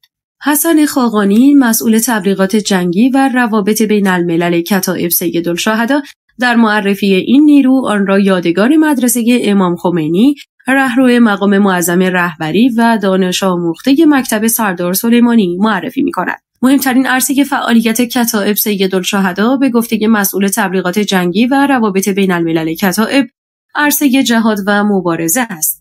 اما این به معنای غافل ماندن از تحولات جاری در عرصه سیاسی عراق نیست که از اهمیت و حساسیت بسیاری برخوردار است. بنابر اظهارات حسن خاقانی، کتایب سیدالشهدا در عرصه سیاسی نیز فعالیت داشتند. اگرچه به دلیل تمرکز بر میدان جهاد و مبارزه حضورشان پررنگ و جدی نبود، با این حال نتایج به دست آمده رضایت بخش بود. به گونه‌ای که با 30,000 رأی ریخته شده به صندوق‌ها، این گردان‌ها موفق به کسب یک کرسی طی انتخابات در پارلمان عراق و نمایندگی حاج فالح خزعلی شدند. علاوه بر فعالیت در عرصه‌های سیاسی و میدانی، کتایب سیدالشهدا با توجه به اصل مهم ایجاد آگاهی و بیداری در جوامع بشری و روشنگری فکری و اعتقادی در طیف‌های مختلف جامعه عراق، فعالیت‌های فرهنگی، اعتقادی و اجتماعی را با تأسیس مؤسساتی مانند مؤسسه فرهنگی وصف آغاز کردند. علاوه بر آن، کتایب سیدالشهدا دارای شبکه‌های رسانه‌ای جهت نشر و اشاعه فرهنگ سیدالشهدا و شهادت است. چون مهمترین هدف این گردان‌ها حضور فعال در تمام عرصه‌ها از جمله عرصه فرهنگی و اعتقادی است. فرماندهی کتایب سیدالشهدا که هم در عراق و هم در سوریه فعالیت دارد، بر عهده حاج ابو مصطفی الشیبانی است. شمار رزمندگان و اعضای این گردان‌ها 3 تا 4,000 نفر تخمین زده می‌شود که 400 نفر از آنها در سوریه حضور و فعالیت دارند. این گردان‌ها حضور و مشارکت فعالی در عملیات بزرگ آزادسازی موصل، به ویژه عملیات پاکسازی مرزهای مشترک بین عراق و سوریه داشتند. در همین منطقه بود که بمب‌افکن‌های آمریکایی با استفاده از موشک‌های هوشمند و سیستم توپخانه هیمارس اقدام به بمباران شدید یکی از مراکز استقرار کتایب سیدالشهدا در منطقه الکاشات واقع در نزدیکی مرز جنوب غربی عراق با منطقه مرزی التنف سوریه کردند. در این بمباران 40 تن از رزمندگان این گردان‌ها کشته و 30 نفر دیگر زخمی شدند. اگرچه آمریکایی‌ها تلاش کردند حمله را غیر عمد و سهوی جلوه دهند، اما تمام شواهد و مستندات به دست آمده از عمدی بودن آن حکایت داشت. از جمله اینکه گروه تروریستی تکفیری داعش با انتشار تصاویری از حمله همزمان این گروه به مواضع نیروهای دولتی عراق در همان منطقه خبر داد. در پی این حمله خونین، کتایب سیدالشهدای عراق در بیانیه‌ای مسئولیت مستقیم این حمله را آمریکا دانست و تاکید کرد حمله نیروهای آمریکایی قطعاً از سوی نیروهای مردمی بی‌پاسخ نخواهد ماند و این گردان‌ها برای بررسی این حمله و پاسخ مناسب به آن نشست مشترکی با فرماندهان نیروهای مردمی برگزار کردند. با اعلام مرگ محسن حججی به دست تکفیری‌های داعشی، کتایب سیدالشهدا با صدور بیانیه‌ای تاکید کرد که انتقام خون شهید حججی و خون‌های شهدای این کتایب را از داعش خواهد گرفت. در عمل به این وعده، کتایب سیدالشهدا روز 30 مرداد ماه با انتشار بیانیه‌ای از عملیات ویژه در عمق البادیه الشام به خونخواهی شهدا از جمله محسن حججی خبر داد. در این بیانیه آمده بود که پهپادهای کتایب سیدالشهدا ادوات و مواضع تروریست‌های تکفیری داعش در بیابان‌های شرق سوریه را در عملیاتی منحصر به فرد پس از رصد تحرکات دقیق آنها مورد هدف قرار دادند. این عملیات به خونخواهی شهادت جمعی از رزمندگان کتایب سیدالشهدا و شهادت مظلومانه محسن حججی انجام شد. ما در کتایب سیدالشهدا مجدداً بر عزم راسخ خود برای هدف قرار دادن مواضع و مخفیگاه‌های تروریست‌های تکفیری و تعقیب بازماندگان آنها تا آخرین نفر تاکید می‌کنیم. این رویه را تا پیروزی کامل بر تروریست‌ها و حامیان آمریکایی و صهیونیستی آنها ادامه می‌دهیم. کتایب حضرت رقیه شاخه کتایب سیدالشهدا در سوریه از سپتامبر سال 2013 میلادی در جبهه مبارزه با تروریسم تکفیری، حمایت و دفاع از مقدسات اسلامی در سوریه حضور و فعالیت دارد. پراکندگی جغرافیایی عملیاتی این گردان‌ها عمدتاً شهر دمشق و به طور مشخص بخش قدیمی دمشق نزدیک به مسجد الاموی بود، زیرا نقل است که سر امام حسین در این مسجد به خاک سپرده شده و حرم حضرت رقیه دختر خردسال آن حضرت هم در این منطقه واقع شده است. به این ترتیب مهمترین محور عملیاتی کتایب حضرت رقیه منطقه‌ای ممتد از قلعه دمشق تا دروازه شرقی دمشق است. به جز دمشق، این گردان‌ها در جبهه عملیاتی حومه شمالی استان درعا نیز حضور و فعالیت دارند. عملیات آزادسازی الشیخ مسکین در حومه دمشق در ماه دسامبر سال 2014 میلادی از مهمترین عملیات‌هایی بود که کتایب حضرت رقیه در سوریه در آن مشارکت و حضور فعال داشتند. جنبش مقاومت اسلامی نجبا. این جنبش یکی از گروه‌های شبه نظامی تشکیل دهنده هشت‌الشعبیه عراق است. شیخ اکرم الکعبی در حال حاضر دبیر کل این جنبش است. گروه نجبا در عراق و سوریه فعالیت نظامی دارد. نیروهای نجبا در شهر قم نیز حضور دارند. این گروه که مرکز آن در عراق است، خود را از جریان‌های وابسته به مقاومت اسلامی در منطقه می‌داند و به اصول اسلامی و ارزش‌های آن باور دارد. این جنبش معتقد به حاکمیت مطلق اسلام است و با هدف دفاع از تمامیت ارضی، صیانت از حرم‌های اهل بیت و حفاظت از حریم مردم تشکیل شده است. نام این گروه از خطبه زینب کبری در شام الهام گرفته که در آن آمده است: الا فالعجب کل العجب لقتل حزب الله النجبا به حزب الشیطان الطلقا، که خلاصه شده آن حرکت حزب الله النجبا می باشد که در اکثر رسانه‌های انگلیسی زبان دنیا به حزب الله النجبا شهرت یافته است. هسته مرکزی گروه مقاومت اسلامی نجبا در سال 2004 میلادی در عراق شکل گرفت. در آن زمان این حرکت گروه مقاومت ساده ای بود که اندک اندک گسترش یافت. اکنون تعداد نیروهای عضو این حرکت 10,000 رزمنده در کشورهای مختلف دنیا تخمین زده می شود. در سال 2013 میلادی اکرم الکعبی به طور رسمی تشکیل این جنبش را از طریق رسانه اعلام کرد. به گفته الکعبی، پس از یک دوره عدم فعالیت مسلحانه، جنگ داخلی سوریه او را به تشکیل این جنبش واداشت. اکرم الکعبی انشعاب از اصائب اهل الحق را نمیپذیرد و میگوید به دلیل پاره‌ای اختلافات تشکیل گروه جدید را برگزیده است. جنبش نجبا رابطه نزدیکی با گروه اصائب اهل الحق دارد. گاهی نیز هر دو گروه یادواری شهدای خود را به طور مشترک برگزار می‌کنند.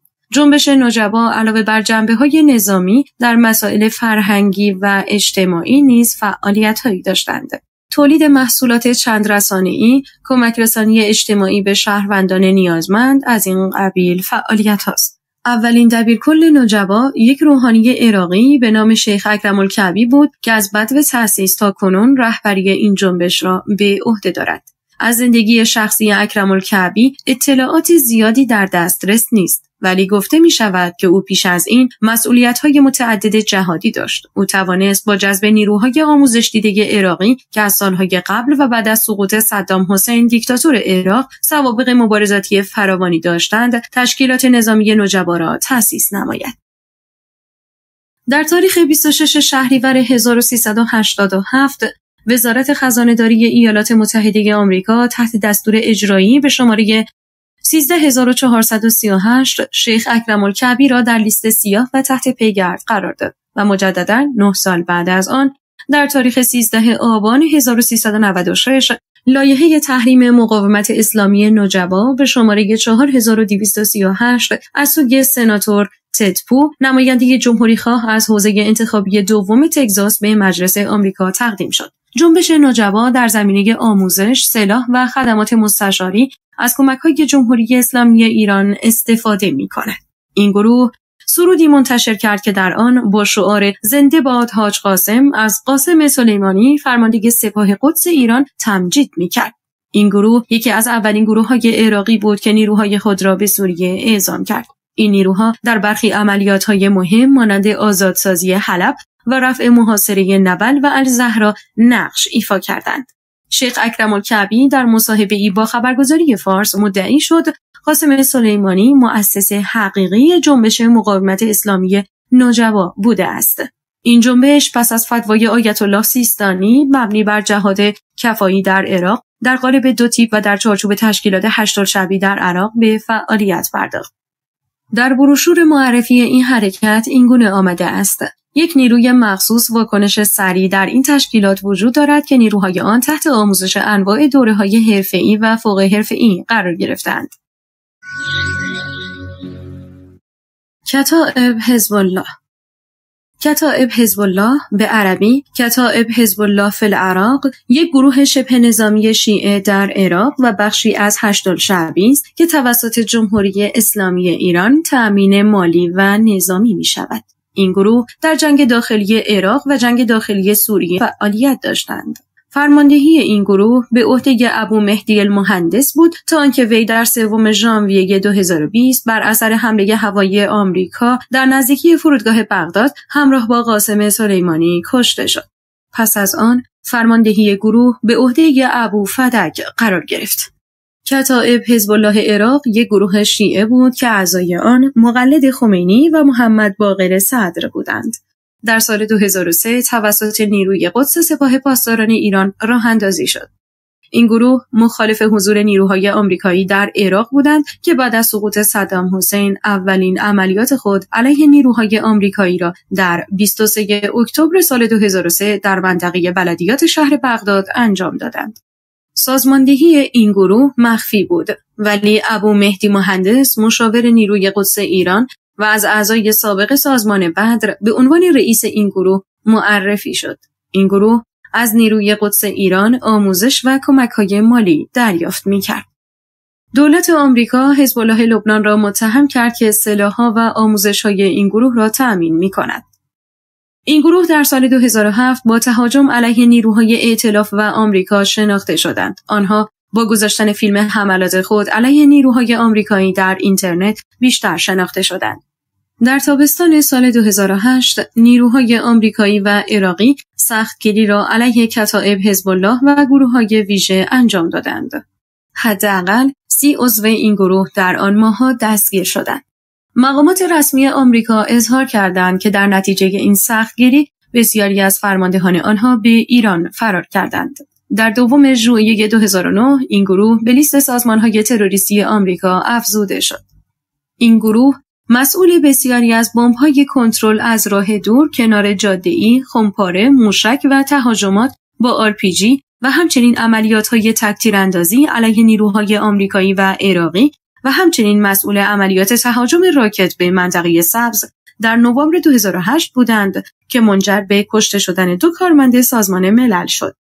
در دسامبر 2010 مقامات نظامی آمریکایی گفتند در روستایی نزدیک مرز ایران در 256 کیلومتری جنوب شرق بغداد یک درگیری با اعضای گروه کتائب حزب الله داشتند که در این درگیری 12 نفر دستگیر شدند. نیروهای نظامی طی بیانیه‌ای اعلام کردند نیروهای مشترک امنیتی از ساختمان‌های متفرقه شهری مورد تیراندازی قرار گرفتند. البته آنها نیز به این آتش پاسخ دادند و افراد مسلح که در آن مکانها حضور داشتند را کشتند.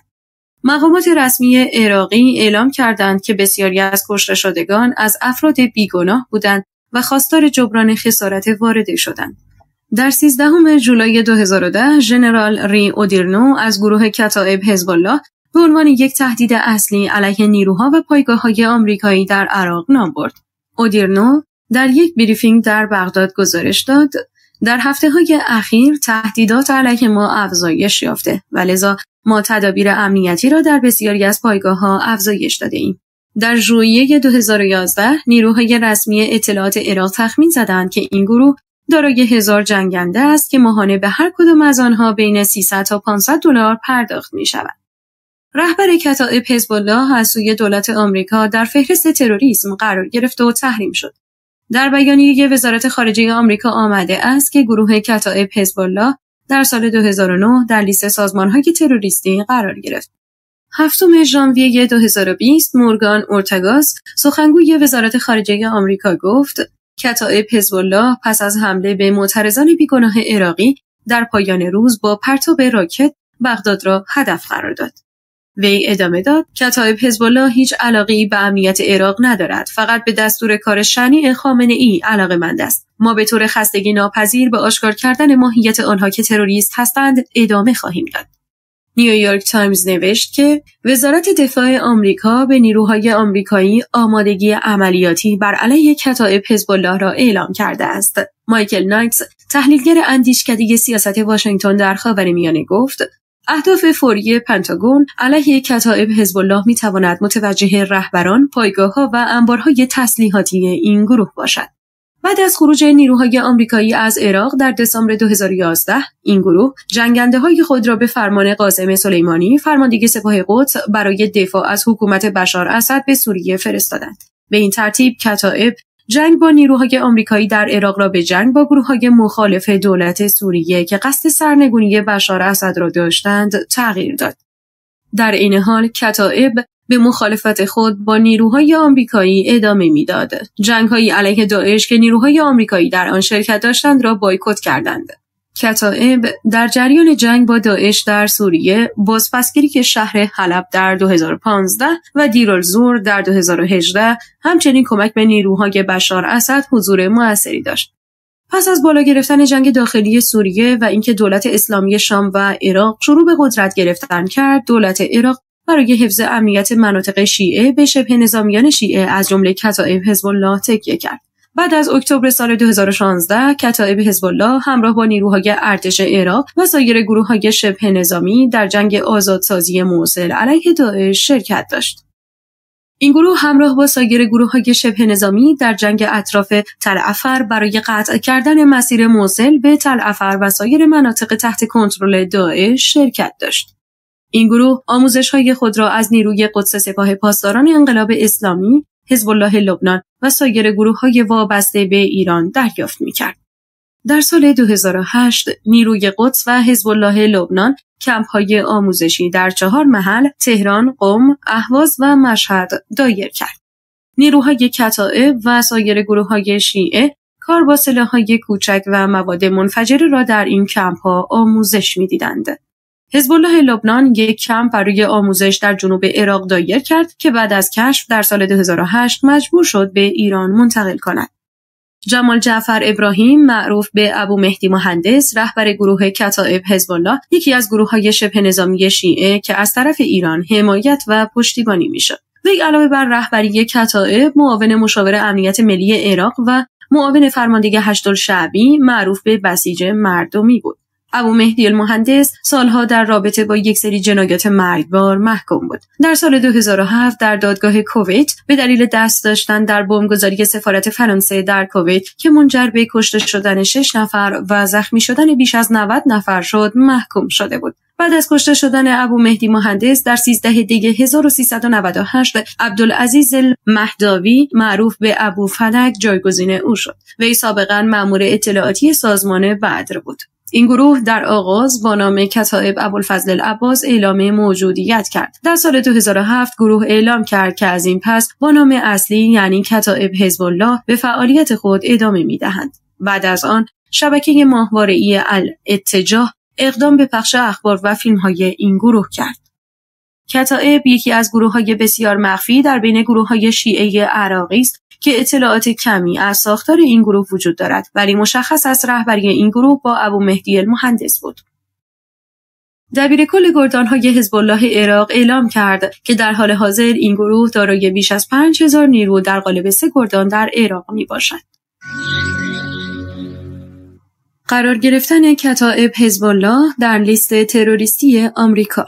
این گروه شبه نظامی عراقی در 2 ژوئیه 2009 در لیست تروریستی آمریکا قرار گرفت.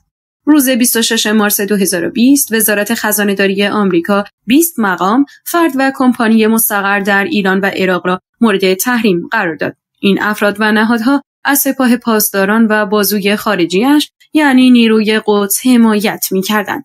آنها در تامین کمک‌های مرگبار شبه نظامیان مورد حمایت ایران در عراق از جمله کتایب حزب الله و اصائب اهل الحق دست داشتند.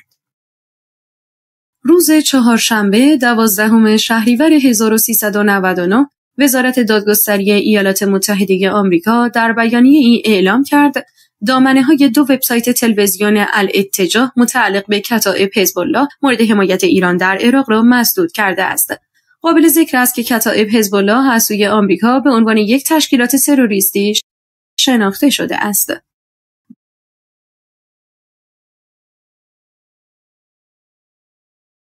به گفته وزارت دادگستری آمریکا، دولت فدرال وبسایت‌های الاتجاهtv.com و الاتجاهtv.org و کتائبحزبالله.com و کتائبحزبالله.org را بست. این وبسایت‌ها به عنوان بازوی رسانه‌ای کتائب حزب الله عمل می‌کردند.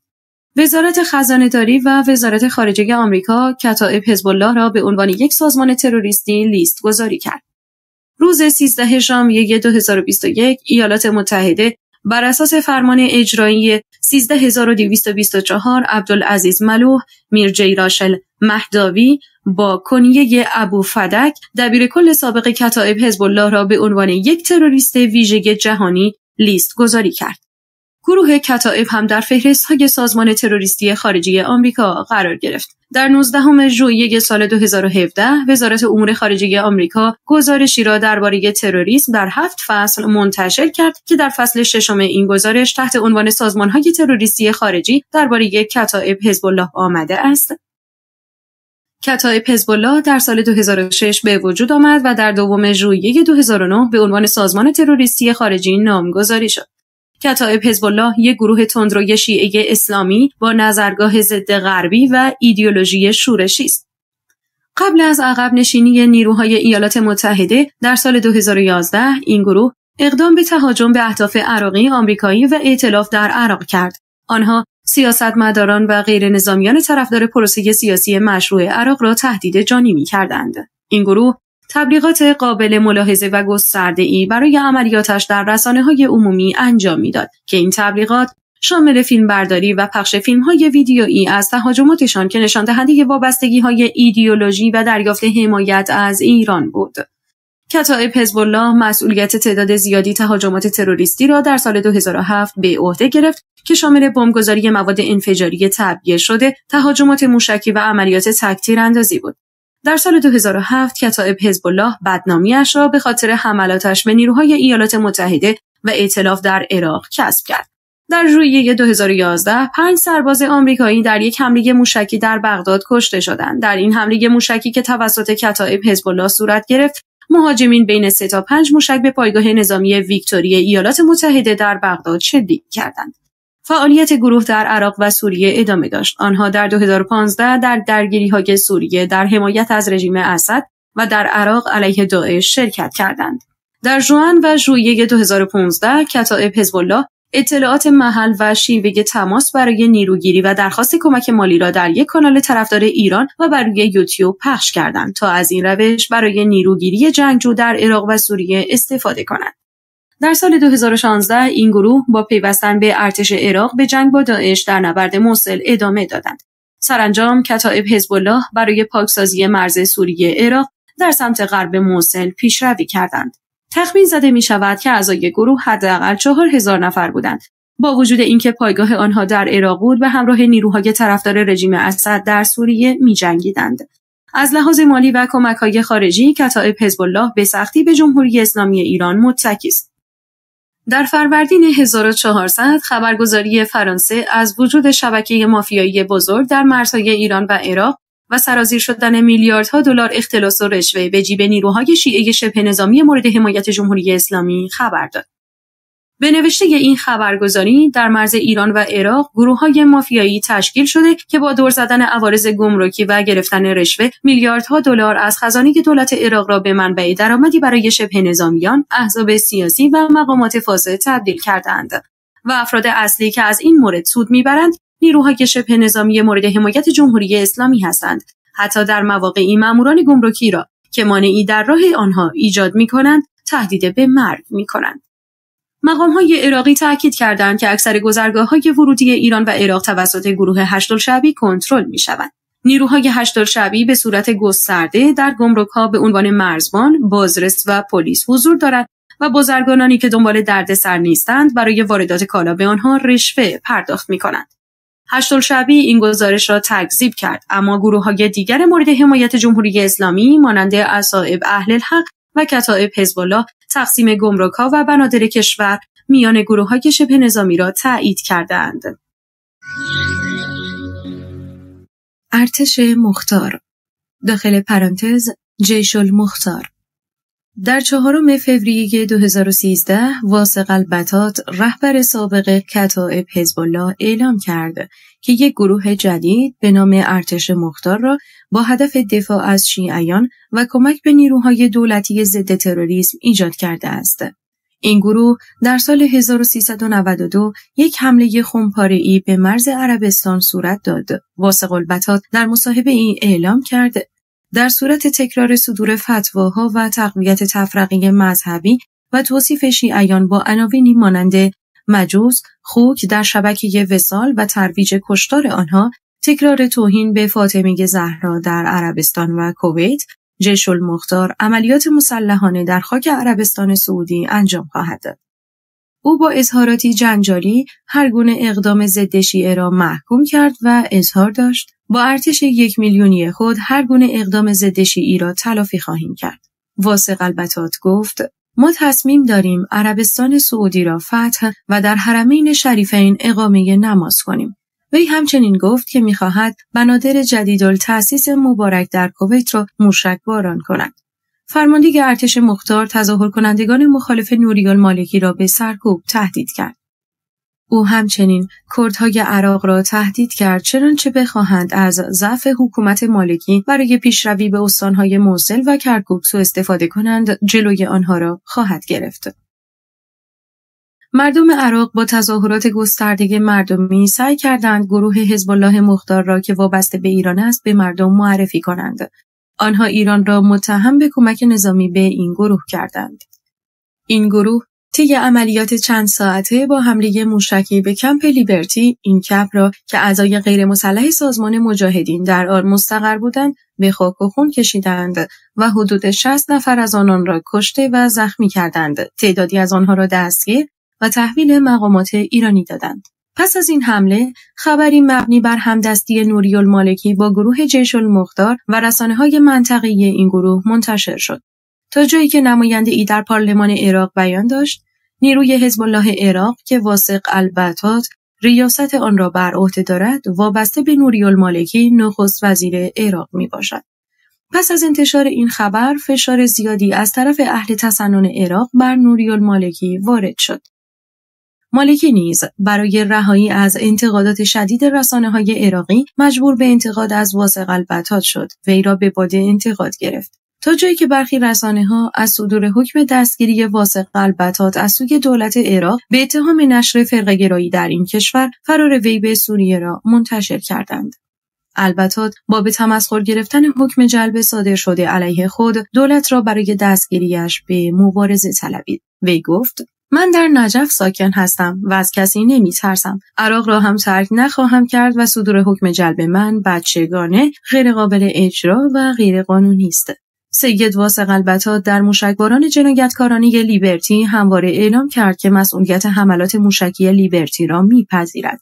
دولت عراق اعلام کرد که آخوند واثق البطاط را دستگیر کرده، اما این دستگیری مسخره صرفاً یک بازی سیاسی بود.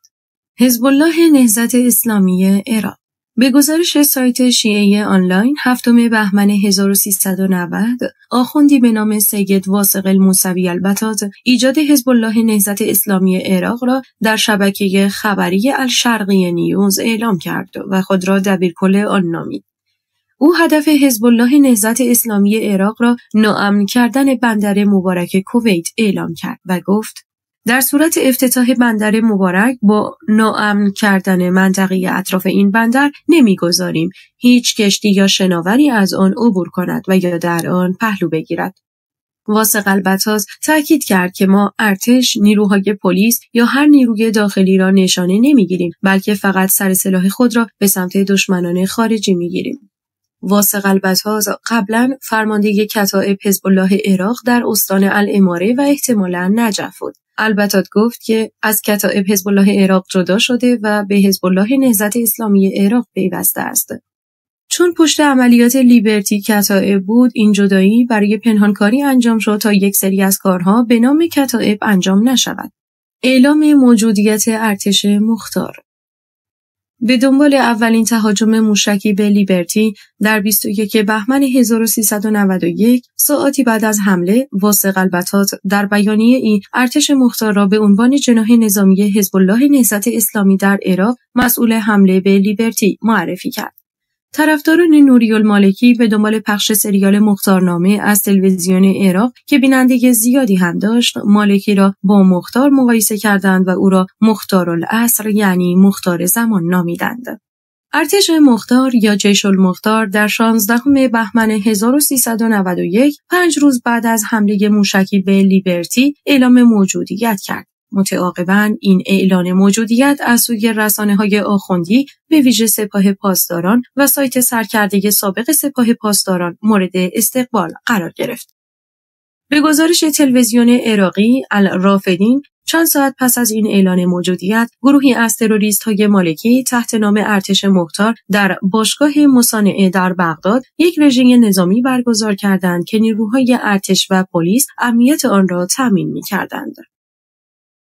به نوشته رسانه‌های معتبر عربی مانند الحیات و الشرق، الاوسط و ایلاف، اسم مختار برای این موجودیت تروریستی اشاره سمبولیک به شخص مالکی بود. الشرق الاوسط 11 فوریه 2013 برابر با 23 بهمن 1392 در این باره نوشت: ارتش مختار به هدف حمایت دولت عراق برای کنترل امنیتی ایجاد شده است. این روزنامه افزود: در شعارهایی که اخیراً برای حمایت از مالکی در بغداد توسط گروه‌های وابسته به او داده می‌شود، مالکی را مختار زمان توصیف می‌کنند.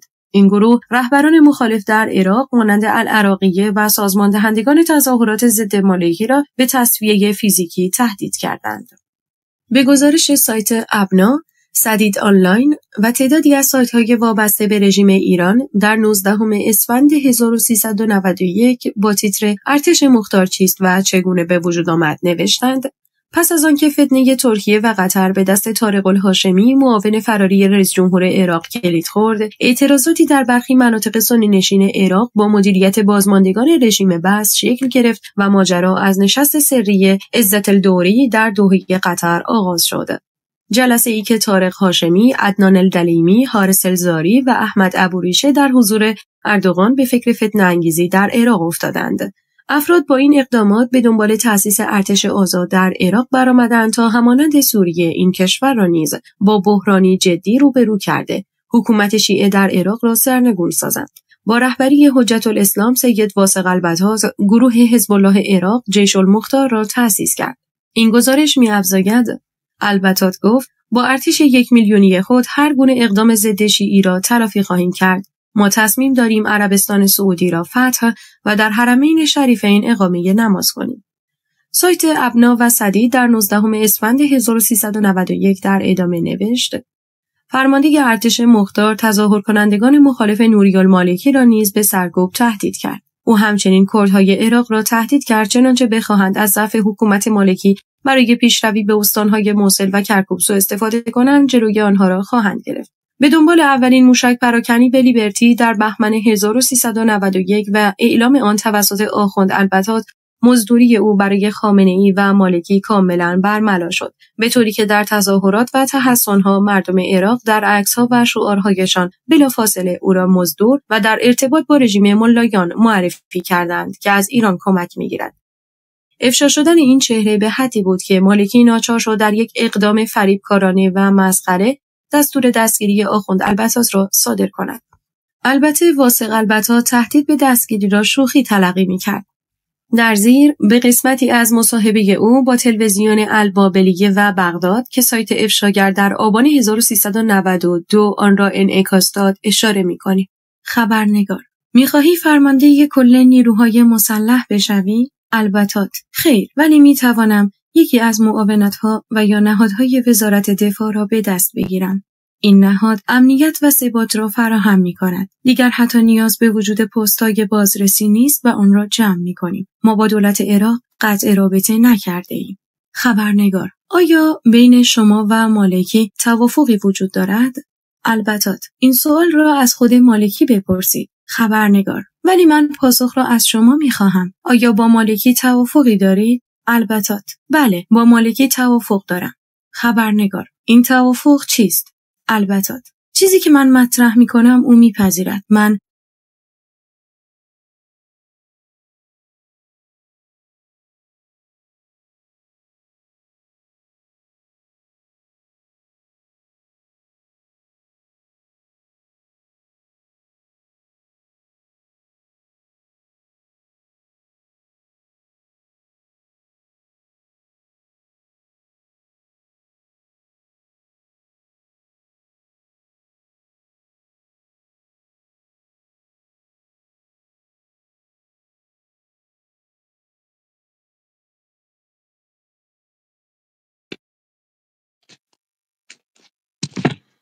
صدا قطع شد.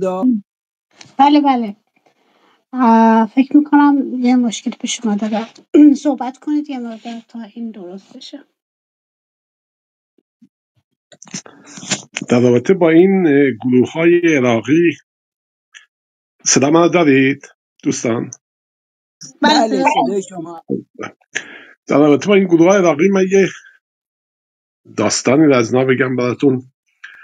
اینا را دولت جمهوری اسلامی در عراق به پا کرد و الگوی اینها هم سپاه پاسداران بود که به صورت یک جریان مافیایی در عراق عمل میکرد. منتها در عراق چون جریان کردها اینا خودشون مستقل بودن، اینا در اون مناطق نمیتونستن نفوذی داشته باشند و بیشتر در همین مناطق شیعه نشین و سنی نشینش فعال بودند و بسیار نفت مثلا ایران از طریق اینها به فروش میرفت. یک دستی هم داشتن در کمک به ایران در دور زدن تحریم ها. به این طریق با ایران به خیلی هم کمک میکردن به ایران و هم از ایران به اینها کمک رسیده میشد و عده زیادی هم در دسته ایران انداخته بودن به همین جریانات سپاه که تو ایران شرکت ها و نمیدونم معادن و اینا رو در کنترل دارن. اینا هم در عراق همچی کارهایی رو انجام میدادن تا چندین بارم راکتی به سفارت عراق، سفارت آمریکا در عراق پرتاب کردن، یه تعرضاتی کردن، یک بارم حتی به سر حمله بردن به سفارت آمریکا، ولی خب نیروهای خود عراقی عقب نشوندن. اینها بسیار فعال بودن و دولت جمهوری اسلامی رو اینا خیلی حساب میکرد به عنوان یک نیروی خیلی بزرگی. یعنی بعد از حزب الله لبنان اینها بودن. در جریان سقوط اسد یه اتفاقی افتاد که هیچ وقت نه دولت جمهوری اسلامی نه پخش کرد نه در جای دیگه به اون صورت پخش شد و اون این بود که اگر دقت کرده باشید خامنه‌ای آمد در تلویزیون گفتش که راه‌ها برای ما بسته بودن، نه از هوایی تونستیم کمکی کنیم نه از زمینی، تمام راه‌ها را بسته بودن. خب اینها سالها پادگان درست کرده بودن نزدیک مرز اردن، از اون وقت تشکیلات خیلی بزرگی را درست کرده بودن به این عنوان که اینها تقریبا فکر میکردن عراق کامل در اختیارشونه. اون روزی هم که اسد داشت سقوط میکرد، اگر دقت کرده باشید هیچ وقت از کشورهای گروه‌های همین هشت و شعبیش نتونستن کمکی بکنن، یا اینکه گروه‌های دیگه که به حساب ایران داشت در منطقه. و اون علت این بود که یک گروه خیلی بزرگ هشت و شعبی، کانوی خیلی عظیمی راه افتاد بره به طرف سوریه برای دفاع از اسد و بخوان به حساب جلوگیری کنن از ورود دارودسته جولانی به پایتخت. این گروه را لب مرز سوریه و عراق آمریکایی‌ها بمباران کردن. بنا به گفتاری بیش از 2-3 هزار نفر اینا رو هم کشتن.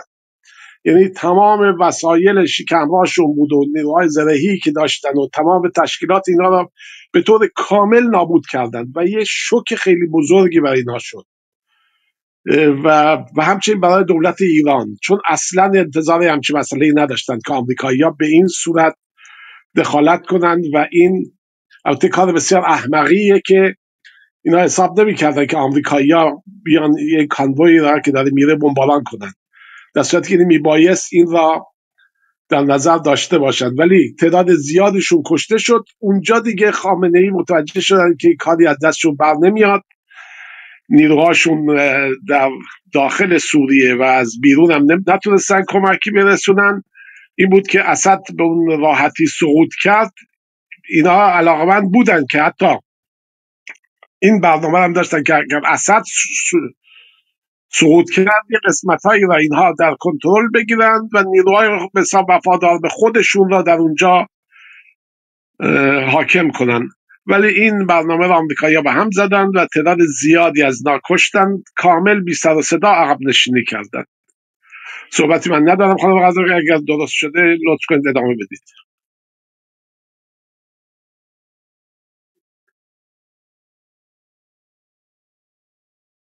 توافقی دارید؟ البتات. بله، با مالکی توافق دارم. خبرنگار: این توافق چیست؟ البتات: چیزی که من مطرح میکنم او میپذیرد. من 1,280,000 نفر نیرو دارم. 3 روز پیش یک نمایش داشتیم و بیش از 1000 نفر شهادت طلب رژه رفتند. خبرنگار: چرا رسانه ها را خبر نکردید؟ البتات: رسانه ها بودند. خبرگزاری فارس بود و رژه ما در دیالی بود.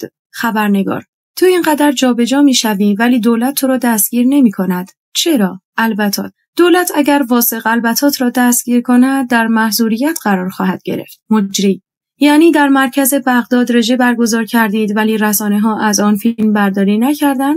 واثق البتات: مرکز بغداد نبود، در دیالی بود. سوال: دیالی؟ واثق البتات: بله، من نماینده پروژه شیعی هستم. ایرانیان هم بخشی از شیعه هستند. من افتخار می کنم که سرباز کوچکی از سربازان سید علی خامنه‌ای باشم. ما افراد سوری و مصری هم داریم که مرتبط به ارتش مختار هستند. حتی عناصر رژیم ایران هم مرتبط با ارتش مختار هستند. مجری: در رابطه با این موضوع سخنگوی لیست متحدون دکتر ظافر العانی با ما روی خط است. آنچه در گزارش آمده است شاید نیازی به سوال نداشته باشد، اما عملاً نیروهای امنیتی از دستگیری البتات عاجز هستند یا اینکه مشخصاً اهداف سیاسی در پشت ظهور او در این گونه مواقع است. ظافر العانی سخنگوی لیست متحدون: نه، نیروهای امنیتی عاجز از این کار نیستند، بلکه بین نیروهای دولتی با پدیده‌های ناهنجار مثل البتات، دراجی و عصائب الحق و غیره همدستی و توانی وجود دارد. این دلیلی بر فرقه‌گرا بودن حاکمیت و میزان نفوذ رژیم ایران در داخل جامعه عراق است. این فقط منحصر به ارگان‌های سیاسی و امنیتی نیست، بلکه رژیم ایران ارتشی کامل از انتحاریون تشکیل داده است که با خودستایی کامل میگویند که سربازان ولی فقیه هستند. این کاملا روشن می‌کند که یک پروژه فرقه‌گرایانه‌ای وجود دارد که می‌خواهد هویت عراق را از بین ببرد و بقیه ترکیب‌ها را نادیده بگیرد. این چیزی است که نمی‌شود در برابر آن سکوت کرد. میگویم که خطری بزرگ، جدی و حقیقی است، به ویژه اینکه در روزهای گذشته میزان عملیات جنایتکارانه در دیالی و بغداد را شاهد بودیم که می‌خواهند عراق را به نقطه جنگی داخلی و جنگ مذهبی برگردانند. الان این دلایل یکی پس از دیگری درباره میزان نفوذ رژیم ایران و میزان نزدیکی دولت و حاکمیت عراق به این قاتلان و جنایتکاران را نشان می‌دهد. سایت سرات وابسته به باند خامنه‌ای در 1 آذر 1382 در رابطه با ارتش مختار و البتات نوشت: البتات با تشکیل جیش المختار و خط و نشان کشیدن برای ارتش آزاد عراق کماکان به اقدامات تروریستی خود ادامه می‌دهد. جیش المختار در اولین اقدام خود با کاتیوشا در طی چند ساعت به کمپ منافقین در لیبرتی حمله موشکی برده و این کمپ را با خاک یکسان کرده. حدود 60 نفر از منافقین را کشته و زخمی کردند. پس از این حمله خبری مبنی بر همدستی نوری‌المالکی با گروه جیش المختار که رسانه‌های منطقه این گروه را گروه نوری‌المالکی معرفی کردند. نماینده‌ای در پارلمان عراق بیان داشت: نیروهای حزب الله عراق که واثق البتات ریاست آن را بر عهده دارد، وابسته به نوری المالکی نخست وزیر عراق میباشد. پس از انتشار این خبر، فشار زیادی از طرف اهل تسنن عراق بر نوری المالکی وارد شد. مالکی نیز برای رهایی از انتقادات شدید رسانه‌های عراقی مجبور به انتقاد از واثق البتات شد و وی را به باده انتقاد گرفت، تا جایی که برخی رسانه‌ها از صدور و حکم دستگیری واثق البتات از سوی دولت عراق به اتهام نشر فرقه‌گرایی در این کشور و فرار وی به سوریه را منتشر کردند. واحد 400 ترورهای برون مرزی سپاه پاسداران جمهوری اسلامی، جلد دوم، نویسنده حوریه قهرداغی، گویش نسیم، تهیه شده در کتابخانه اینترنتی آوای بوف.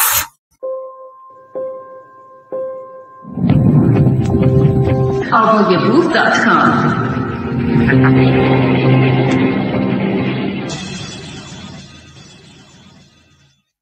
اطلاعیه دبیرخانه شورای ملی مقاومت ایران در مورد حمله موشکی به کمپ لیبرتی. دبیرخانه شورای ملی مقاومت ایران در 25 بهمن 1391 بعد از اولین حمله موشکی لیبرتی اطلاعیه زیر را منتشر کرد. تصمیم به حمله در اوایل بهمن ماه در جلسه شورای عالی امنیت رژیم آخوندی به دستور شخص خامنه‌ای اتخاذ گردید. اجرای عملیات و هماهنگی با دولت عراق به عهده نیروی تروریستی قدس و سفارت رژیم در بغداد گذاشته شد.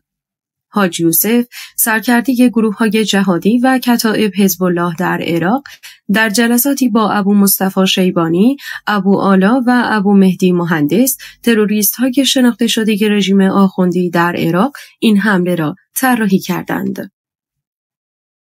پاسدار شهلایی بیش از 2 دهه از سرکردگان نیروی تروریستی قدس بود. او آدمکشان و تروریست‌های صادراتی به عراق را در پادگان حزب الله در جلیل آباد ورامین آموزش میداد. وزارت خزانه‌داری آمریکا در اطلاعیه 11 اکتبر 2011 اعلام کرد شهلایی یکی از مقامات نیروی قدس سپاه پاسداران است که هماهنگی طرح سوء قصد به جان عادل الجبیر، سفیر عربستان در ایالات متحده، حمله علیه منافع کشورهای دیگر در داخل ایالات متحده و کشورهای دیگر را به عهده داشت. هماهنگی حمله موشکی به لیبرتی با حکومت عراق و ارگانهای امنیتی و نظامی زیرفت از جمله دفتر نظامی نخست وزیر و وزارت کشور توسط پاسدار دانایی فر، سفیر رژیم آخوندی در بغداد و یکی از سرکردگان نیروی قدس و ماموران این نیرو در سفارت انجام شد. طبق طرح عملیاتی، کلیه امور پشتیبانی از جمله انتقال مهمات و نقل و انتقال تیم‌ها با استفاده از امکانات وزارت کشور و پلیس عراق صورت گرفت. مشخصات داخلی کمپ لیبرتی و مختصات جغرافیایی نقاط تجمع ساکنان از سوی دفتر نخست وزیری در اختیار پاسدار شهلایی قرار گرفت تا شلیک‌ها حتی المقدور دقیق انجام گیرد. گروه عمل کننده از جوخه‌های آدمکشی و ترور کتائب حزب الله و ماموران فنی سپاه قدس تشکیل شده بود. مسیر حرکت خودروها و منطقه شلیک کاملاً در زیر دوربین‌های مراقبتی فرودگاه بغداد قرار داشت. البته این دوربین‌ها تا چند کیلومتر اطراف فرودگاه را پوشش می‌دادند و هر تحرکی را زیر کنترل داشتند. رژیم آخوندی و دولت عراق برای گم کردن رد تروریستی بودن گروه کتائب حزب الله با هماهنگی دفتر نوری المالکی به یک صحنه‌سازی جدید دست زدند. آنها با علم کردن یک گروه خودساخته جدید تحت عنوان جیش المختار تلاش کردند دستهای خونین خود را از این جنایت بشویند و تمیز جلوه دهند. سرکردی گروه تروریستی جدید آخوند واثق البتات روز 9 فوریه مسئولیت حمله به لیبرتی را بر عهده گرفت، در حالی که جیش المختار اسم دیگری برای همان کتائب حزب الله بود که توطئه‌های کثیف و خونین خامنه‌ای و مالکی را در عراق پیش می‌برد. قربانیان حمله تروریستی به کمپ لیبرتی.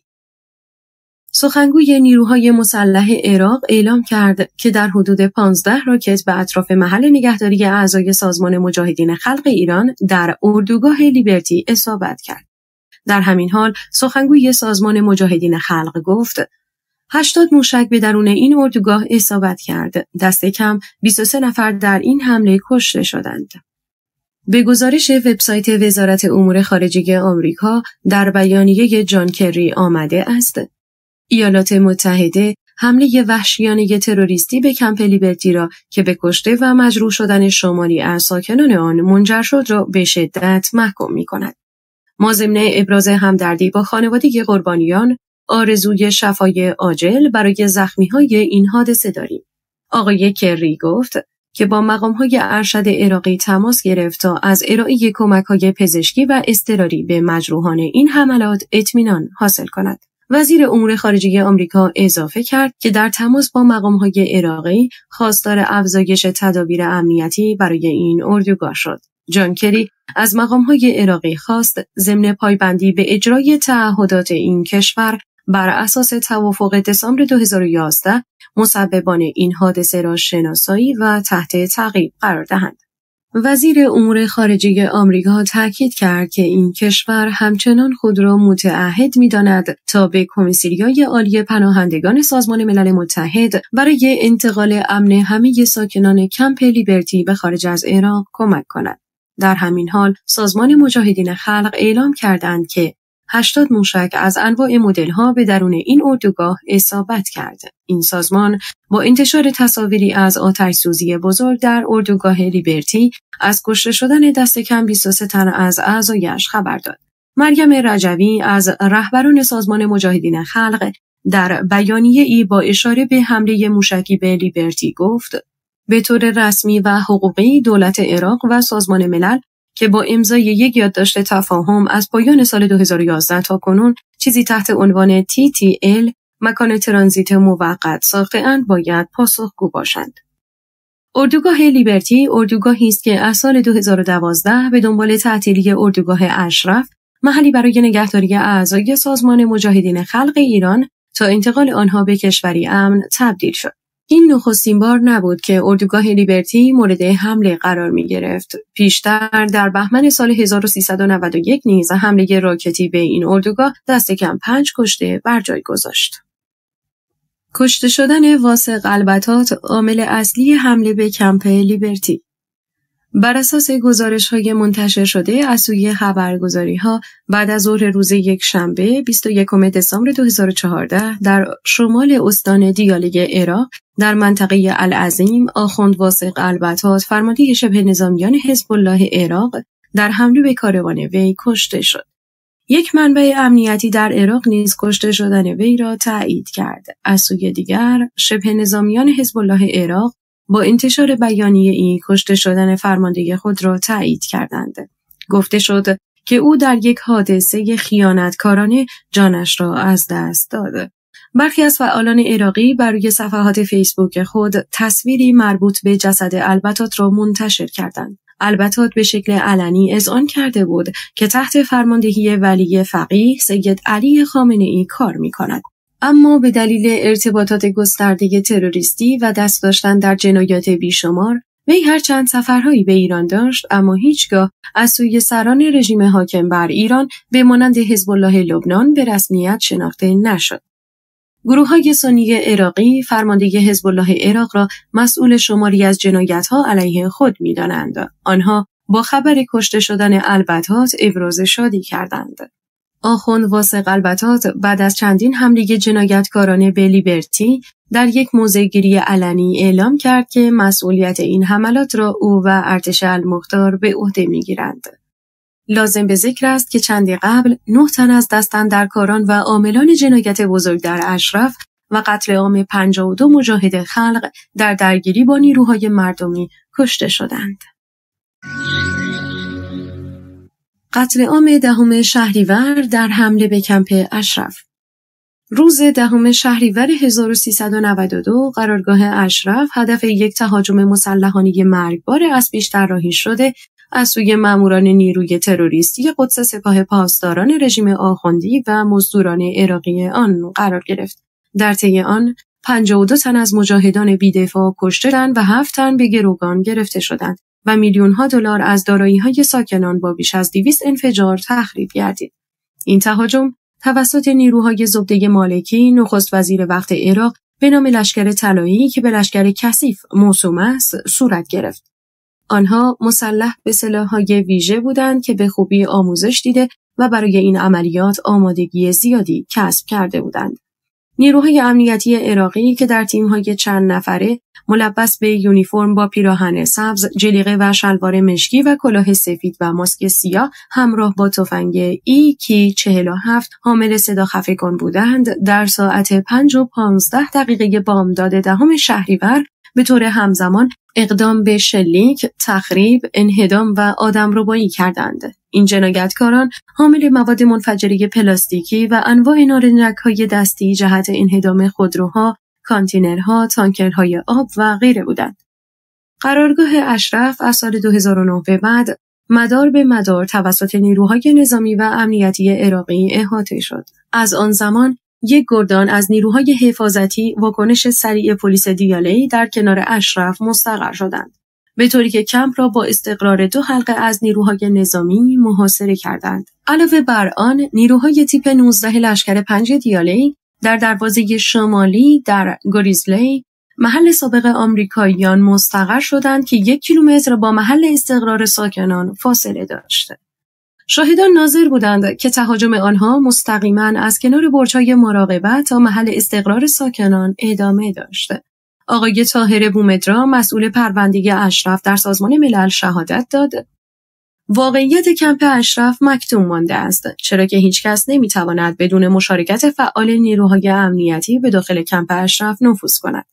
خبرگزاری رویترز 10 شهریور به نقل از 2 منبع امنیتی عراقی گزارش داد: ارتش و نیروهای مخصوص عراق بر روی ساکنان آتش‌گیر شدند. شبکه تلویزیونی CNN 10 شهریور به نقل از 2 تن از مقامات وزارت کشور عراق گفت: بعد از چندین دور شلیک خمپاره، نیروهای امنیتی به کمپ اشرف حمله کردند. این مقامات گفتند در این حمله تلفاتی داشتند ولی جزئیات بیشتری نمی‌توانند بدهند. نیویورک تایمز روز 14 شهریور نوشت: نیروهای امنیتی عراق که با صرف میلیاردها دلار توسط دولت آمریکا آموزش دیدند، به خاطر تهاجم مرگبار سه‌شنبه به کمپ اشرف مورد انتقاد شدید سازمان ملل قرار گرفتند. مجاهدین که از سال 1365 در کمپ اشرف ساکن شده بودند، پس از سقوط دولت سابق عراق با نیروهای آمریکایی قراردادی را امضا کردند که بر پایه این توافق به دلیل اینکه نیروهای مجاهدین در طول جنگ سال 2003 بی‌طرفی خود را حفظ کرده بودند، بعد از جنگ بر اساس کنوانسیون 4 ژنو موقعیت اشخاص حفاظت شده به آنها داده شد. بر اساس این کنوانسیون، ساکنان اشرف افرادی بودند که از کلیه حقوق پناهندگی برخوردار بودند و هر گونه تعرض به حقوق آنان جرم محسوب می‌شد. روز 4 اردیبهشت 1388 پارلمان اروپا در اجلاس رسمی خود در استراسبورگ قطعنامه مهمی درباره تضمین حفاظت اشرف، ممنوعیت هر گونه جابجایی ساکنان اشرف و تضمین کلیه حقوق آنان طبق کنوانسیون 4 ژنو و کنوانسیون پناهندگی 1951 با 284 رأی مثبت در برابر 42 رأی منفی تصویب کردند. اما کمپ اشرف از هنگام تحویل حفاظت آن از سوی نیروهای آمریکایی به نیروهای عراقی در اوت 2008 در محاصره نیروهای نظامی و امنیتی حکومت عراق قرار گرفت. فرماندهی همین نیروها به نیروی مهاجم کمک کردند تا مسیرهای ورود و خروج آنها را باز کنند. صبح روز 10 شهریور هنگام شروع تهاجم، نیروهای مهاجم در هماهنگی کامل با نیروهای عراقی مستقر در اشرف از 10 نقطه به داخل اشرف نفوذ کردند. 52 مجاهد بی‌دفاع با دستان بسته به صورت جمعی در سحرگاه 10 شهریور 1392 اعدام شدند. از میان 100 مجاهد گروگان گرفته شده، 7 نفر آنها از مجاهدینی بودند که بر اساس توافق 4 جانبه بین دولت آمریکا، دولت عراق، سازمان ملل متحد و مجاهدان اشرف در روز 27 مرداد 1391 به منظور حفظ اموال ساکنان اشرف بدون محدودیت زمانی برای حفاظت از اموال در اشرف باقی مانده بودند. مسئولیت حفاظت از آنها را عراق طبق همین توافق 4 جانبه بر عهده گرفته بود. بر اساس توافق مزبور و نامه رسمی نماینده ویژه دبیرکل در روز 16 شهریور 1391 قرار بود این سطحاً تا فروش همه اموال در اشرف بمانند. مشاور ویژه وزیر خارجه آمریکا در مورد اشرف نیز در مصاحبه با خبرگزاری فرانسه 13 اکتبر 2012 تصریح کرد اقامت این افراد در اشرف محدودیت زمانی ندارد. دولت عراق که ابتدا مدعی شده بود هیچ اتفاقی در اشرف نیفتاده است، بعد از اینکه گزارشات و عکس‌های جنایت صورت گرفته از سوی 42 مجاهد باقی مانده در اشرف منتشر شد، ادعا کردند که این اتفاق یک درگیری داخلی بین خود ساکنان اشرف بود. در این حال به نوشته وال استریت جورنال، مقامات عراقی روایت متناقضی در رابطه با این قتل عام ارائه دادند. از جمله تعدادی از مقامات عراقی به خبرگزاری رویترز گفت که نیروهای امنیتی عراق به روی اعضای سازمان مجاهدین خلق آتش گشودند. از سوی دیگر خبرگزاری وزارت اطلاعات موسوم به مهر در روز 10 شهریور به نقل از وزیر اطلاعات که پس از جلسه دولت سخن می‌گفت نوشت: این احتمال وجود دارد که در این مورد حاکمیت عراق ناگزیر شود با تروریست‌های ساکن در پادگان اشرف مقابله کند. خبرگزاری نیروی قدس تصنیم در این رابطه نوشت: جریان مردمی فرزندان انتفاضه شعبانیه حمله به اشرف را به عهده گرفت. سرانجام سپاه پاسداران نیز در اطلاعیه خود نوشت: فرزندان رشید مجاهدان شهید عراقی با اقدامی انقلابی انتقام تاریخی خود را از سازمان مجاهدین گرفتند.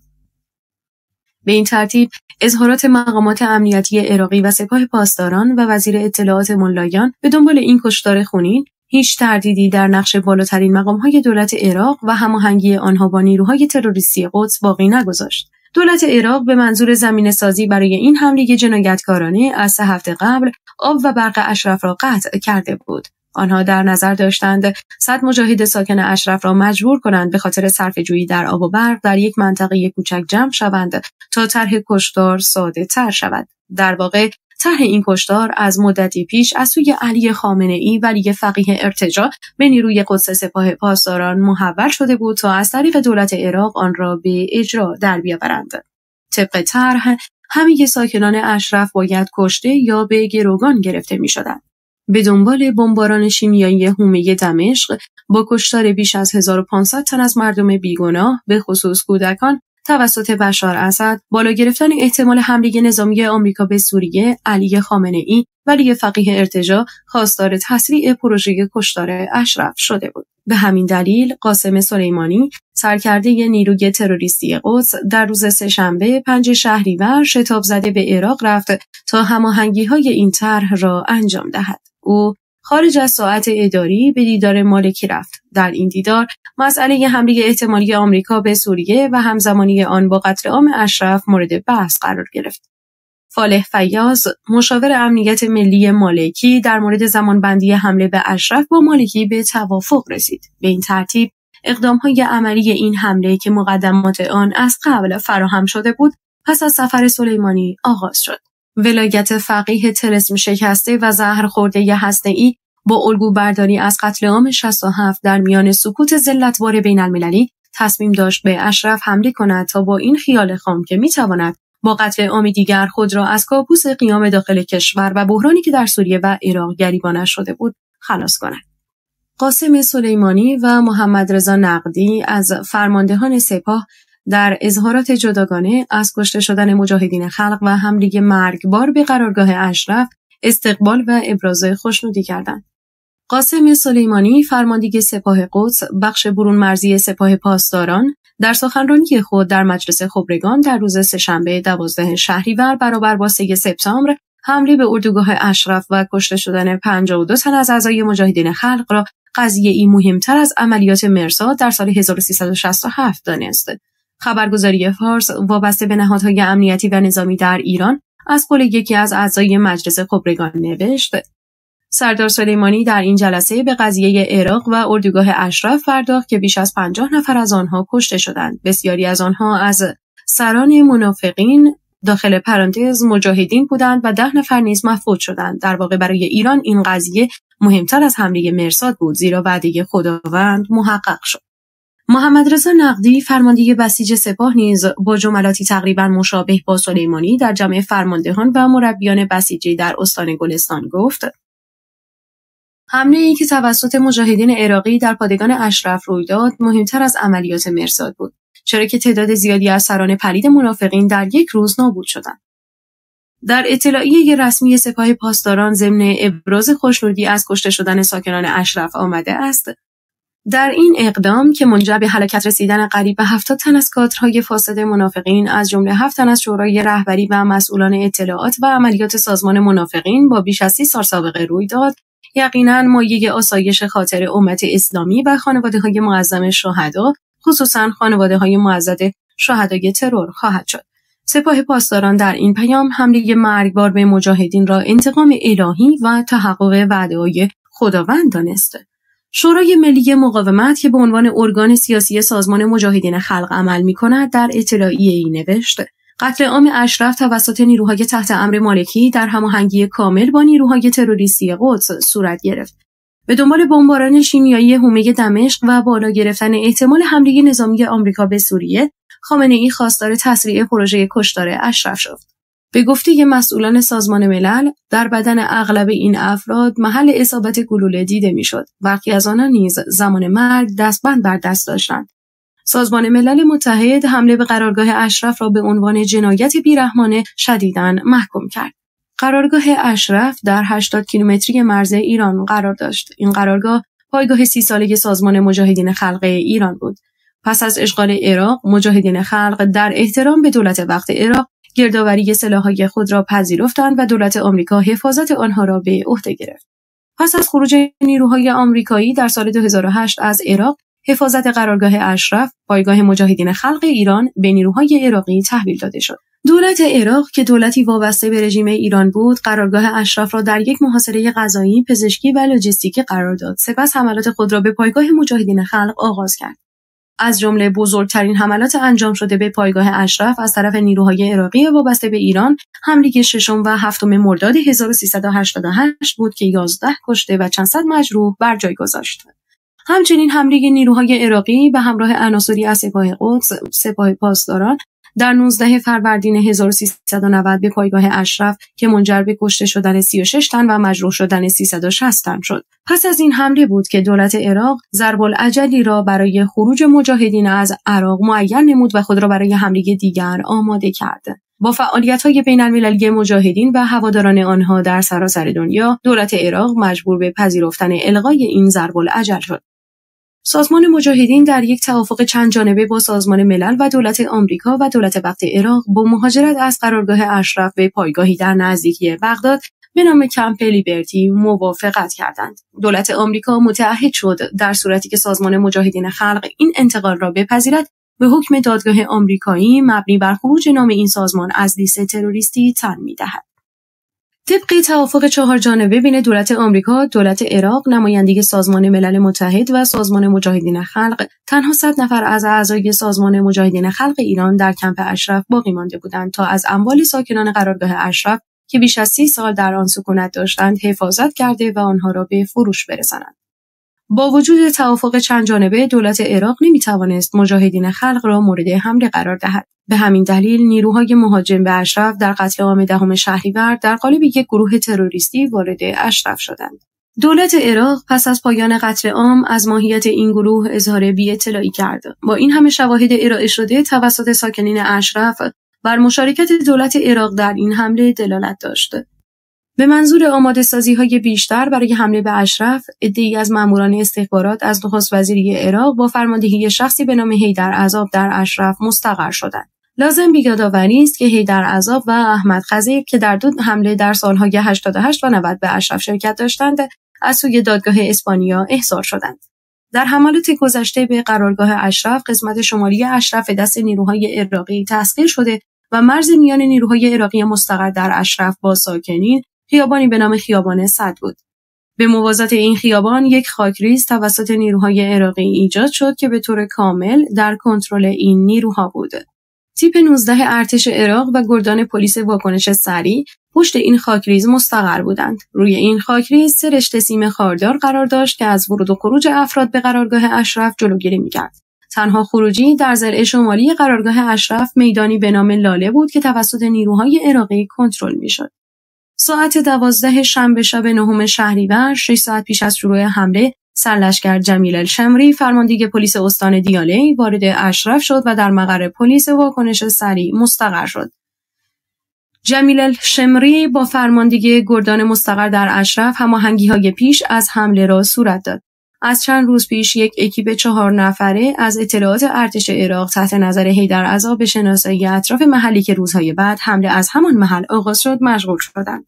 آنها در ضلع شمالی اشرف از میدان لاله تا مسجد فاطمه زهرا روی خاکریز مشرف به خیابان سعد به شناسایی و طراحی چگونگی نفوذ مشغول شدند. به گفته که شاهدین این افراد با یک ماشین کیابار آبی رنگ در مکانهای مختلفی از خاکریز خیابان سعد توقف می‌کردند و به ساختمانی به نام 49 که محل سکونت 100 نفر باقی مانده ساکنین اشرف بود اشاره می‌کردند. حسن نظام الملکی از مسئولان سازمان مجاهدین خلق که در موقعیت حضور داشت در این رابطه در مصاحبه‌ای گفت: رفتیم از این سربازای عراقی که مال همین گردان واکنش سریع بود پرسیدیم که آقا اینا کیان؟ اینجا چیکار میکنن؟ گفت اینا جماعت نقیب حیدرند، مربوط به اونن، به هیچ کس حساب پس نمیدن. از ساعت 1 بعد از نیمه شب 10 شهریور نیروهای مهاجم عراقی که از بغداد به اشرف منتقل شده بودند تحت نظارت سرلشکر جمیل الشمری به پشت خاکریز شمالی خیابان سعد منتقل شدند. حسن نظام الملکی از مسئولان سازمان مجاهدین خلق در گزارشی از موقعیتی که در آن حضور داشتند این چنین گزارش دادند: ساعت 1:30 بعد از نیمه شب ماشین‌هایی به پشت خاکریز خیابان سعد تردد می‌کردند و در تاریکی باز می‌گشتند. این ماشین‌ها افراد مسلح را از مقر نیروهای عراقی به این مکان منتقل می‌کردند. تیم‌های عمل کننده از نیروی ویژه عملیاتی موسوم به سوات بودند و به سلاح‌های ویژه قبض کوتاه و به کلت 9 میلیمتری صدا خفه کن مسلح بودند. آنها با خود دستبندهای فلزی و تسمیعی همراه داشتند و به خوبی آموزش دیده بودند. نیروهای مهاجم در حمله 10 شهریور اشرف در انفجار و ترور از نزدیک تخصص داشتند که این موضوع از نحوه عملکرد آنها در انفجار تأسیسات اشرف تأیید شد. روبرو شدن آنها با ساکنین پس از آغاز حمله نشان داد از مسلح نبودن ساکنین اشرف اطمینان کامل داشتند. بیژن میرزایی نخستین فرد از ساکنین اشرف بود که در قتل عام 10 شهریور اشرف توسط مهاجمین در ساعت 5:25 به قتل رسید. او در میدان لاله در مکانی نزدیک ورودی اشرف با نیروهای عراقی روبرو شد. وی در حالی توسط نیروهای مهاجم به قتل رسید که نیروهای عراقی دولت عراق در چند متری مستقر و شاهد صحنه قتل بودند. بنا به شواهد دومین فردی که در حادثه قتل عام 10 شهریور اشرف به قتل رسید، ناصر کرمانیان بود. او در مکانی به نام میدان گلها در اشرف در مواجهه با مزدوران مورد اصابت گلوله و سپس تیر خلاص قرار گرفت. نیروهای مهاجم در قتل عام 10 شهریور اشرف به مدت چندین ساعت در قرارگاه اشرف به اماکن مختلف می‌رفتند و به روی هر کسی که می‌دیدند آتش می‌گشودند و سپس تیر خلاص می‌زدند. آنها تعدادی از ساکنین را دستگیر کرده و دستبند زدند، اما به دلیل مقاومت دستگیر شدگان آنها را در محلی جمع کرده و به صورت جمعی به رگبار بستند و سپس تیر خلاص زدند.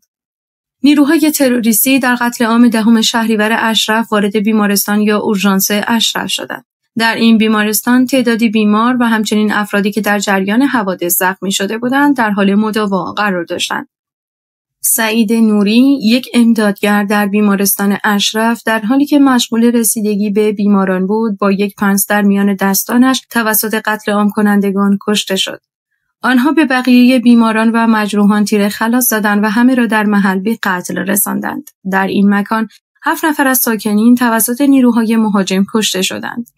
شهرام عالیوندی از بازماندگان قتل عام 10 شهریور اشرف یکی از صحنه‌های این حادثه را چنین توصیف می‌کند: بهروز فتح‌الله نژاد توسط 2 مزدور عراقی دستگیر شده بود. از پشت بهش دستبند زده بودند و از این سمت اون رو کشون با همون دست بسته به این سمت می‌بردنش. خود من تو اون صحنه پشت اون پنجره بودم و از لاگ پرده کنار پنجره به این صحنه نگاه می‌کردم و این صحنه را به خوبی دیدم و شاهد این صحنه بودم. همین که 1 قدمی 2 قدمی این نقطه رسید، اون 2 سرباز بهروز را داشتن می‌آوردن. فرمانده مزدورها هم از این سمت نزدیک شد.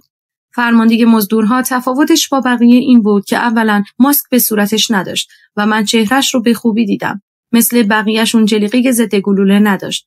فقط 1 تیشرت خاکی ارتشی تنش بود.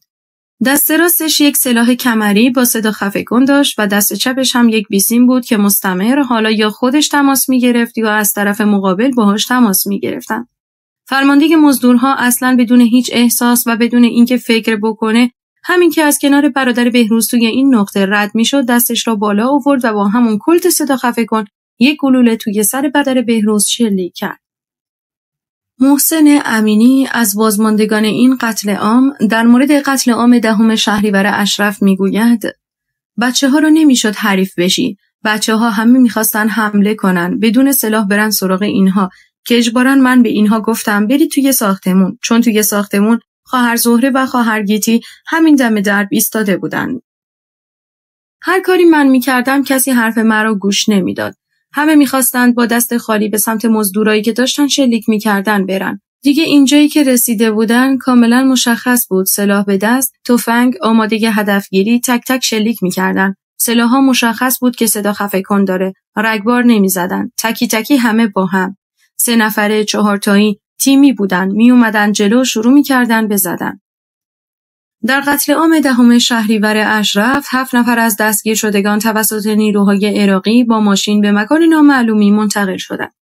نیروهای مهاجم که مجهز به مواد انفجاری فابریک پلاستیک همراه با تایمر و نارنجک‌های مختلف بودند، بسیاری از خودروها، کانتینرها و تانکرهای آب و درهای اتاق‌ها را منفجر کردند. آنها به هنگام خروج از منطقه بسیاری از اتاقها و چند خودروی بالابر، چند تانکر سوخت، خودروی یخچالدار و 8 خودروی لندکروز را منفجر کرده و به آتش کشیدند. سازمان مجاهدین خلق پس از این حمله اعلام کردند بیش از چند میلیون دلار از دارایی‌های ساکنین در بیش از 200 انفجار توسط نیروهای مهاجم در قتل عام 10 شهریور اشرف از میان رفت.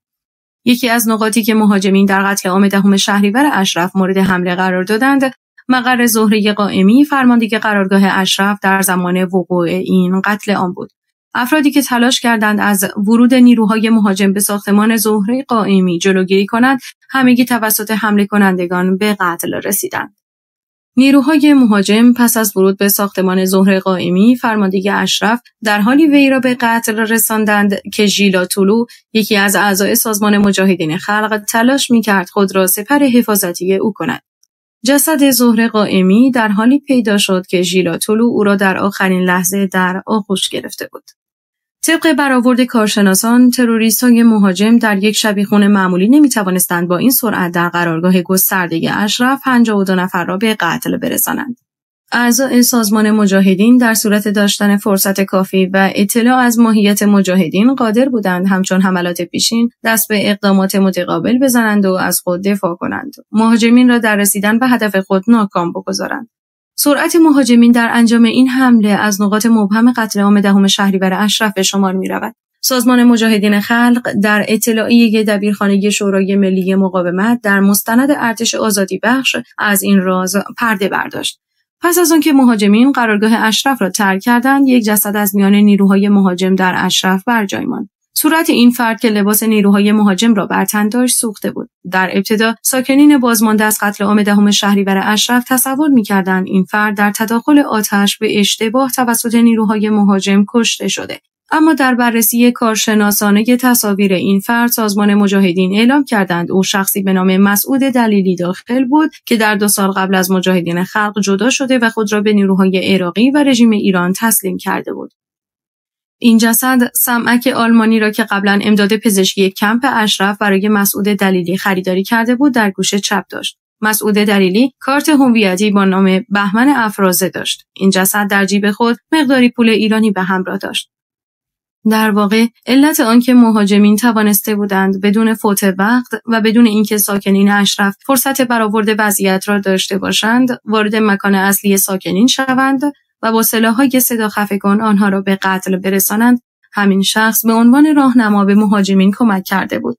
نیروهای مهاجم پس از انجام مأموریت خود راهنمای خود را نیز به قتل رساندند و چهره او را نیز سوزاندند تا قابل شناسایی نباشد. حکومت عراق و فالح فیاض منکر وقوع هر حادثه‌ای در اشرف بودند. سرانجام پس از مراجعات و درخواست‌های متعدد سازمان ملل، ظهر روز یکشنبه نماینده خود در استان دیالی را به اشرف فرستاد. او در ساعت 12:30 وارد اشرف شد، اما با 1 ساعت و نیم تأخیر به علت ممانعت‌هایی که ماموران عراقی ایجاد کردند، ساعت 2 بعد از ظهر به نزد ساکنین اشرف رفت و به مدت 2 ساعت آنچه گذشته بود را از نزدیک دید و از پیکر جانباختگان و همچنین آثار تخریب و انفجار عکس و فیلم گرفت. روز بعد دوشنبه 11 شهریور، فرانچسکو موتا رئیس حقوق بشر یونانی در عراق به اشرف رفت و پیکرهای جانباختگان را از نزدیک دید. در ساعت 1 بعد از ظهر دوشنبه 11 شهریور، جورجی باسترین جانشین نماینده دبیرکل همراه با هیئت ملل متحد به اشرف رفتند و همه چیز را از نزدیک دیدند و عکس و فیلم گرفتند. در خاتمه این بازدیدهای رسمی در مورد انتقال پیکر 52 تن از جانباختگان 2 سند با توافق به امضا رسید. بر اساس توافق بین نمایندگان ساکنان اشرف و هیئت مساعدت ملل متحد در عراق، در 2 سپتامبر 2013 52 جسد کشته شدگان در حضور آقای فرانچسکو موتا رئیس دفتر حقوق بشر یونانی تحویل داده شد تا در بیمارستان تا زمانی که یک ناظر بی‌طرف بین‌المللی برای کالبد شکافی حاضر شود نگهداری شدند. جانباختگان قتل عام 10 شهریور در کمپ اشرف.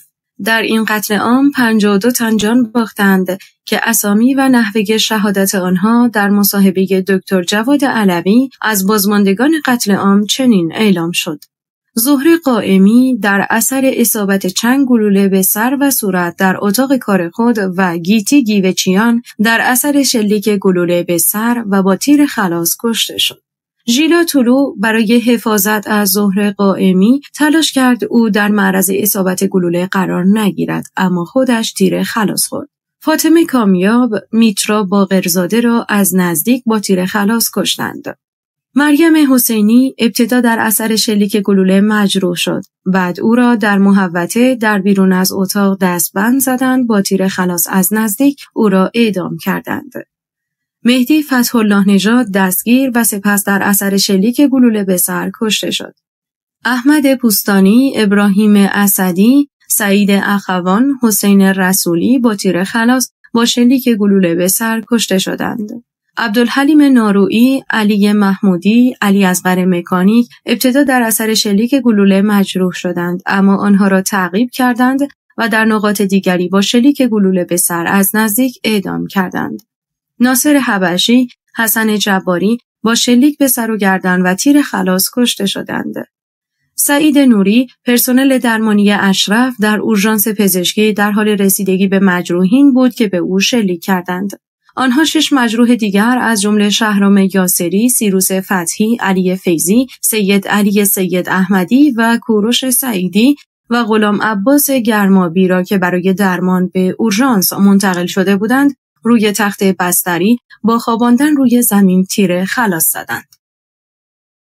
شاهرخ اوحدی در اثر شلیک گلوله ابتدا مجروح شد، اما او را تعقیب کردند و در یک نقطه دیگر به او شلیک کردند و تیر خلاص زدند.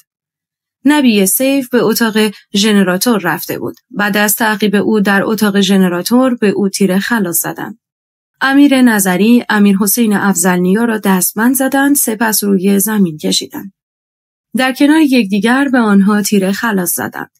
امیر افضلنیا را قبل از اینکه تیر خلاص بزنند با کشیدن او از ناحیه گردن خفه کردند. یاسر حاجیان، علیرضا پور محمد با شلیک گلوله به سر و صورت و تیر خلاص کشته شدند. حسین مدنی در حالی که مجروح بود با شلیک چند گلوله به سر، صورت و گردن نهایتاً با تیر خلاص کشته شد. به قباد سعیدپور دستبند زدند و بعد تیر خلاص زدند. ابوالقاسم رضوانی، محمد جعفرزاده و شجاع الدین متولی ابتدا مجروح شدند، اما آنها را تعقیب و در نقاط دیگر با تیر خلاص اعدام کردند. سر و صورت حمید باطبی، فریبرز شیخ الاسلام، علی اصغر قدیری، علیرضا خوشنویس، اردشیر شریفیان و هادی نخجیری را با گلوله مجروح کردند و تیر خلاص زدند. به ناصر سرابی، ناصر کرمانیان، حمید صابری در محوطه شلیک و سپس تیر خلاص زدند. سید علی اصغر عمادی را در کنار در ورودی از نزدیک به رگبار بستند و سپس تیر خلاص زدند. به سر و صورت حسن غلامپور، محمد رضا صفوی شلیک کرده سپس تیر خلاص زدند. ابتدا به محمد گرجی دستبند زدند و بعد تیر خلاص زدند. حسین سلطانی در حالی که در درون سنگر گلوله خورده بود تیر خلاص زدند. بیژن میرزایی در کیوسک نگهبانی ابتدا در اثر شلیک گلوله مجروح شد، بعد به سرش تیر خلاص زدند.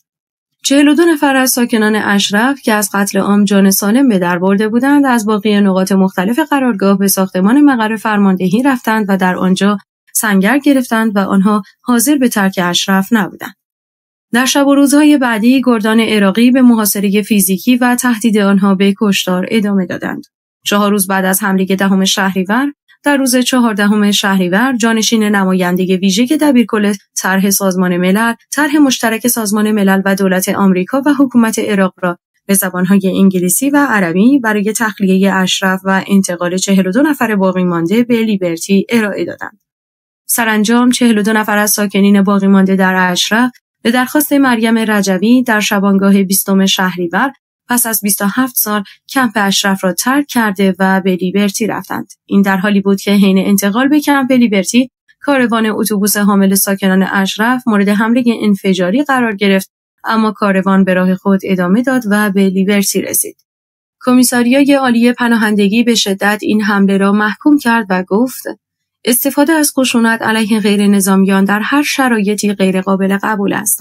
ما از مقامات عراقی می‌خواهیم امنیت ساکنان را بلادرنگ تضمین کند. مهم است که خشونت متوقف شود و امداد پزشکی سریعاً به مجروحین رسانده شود.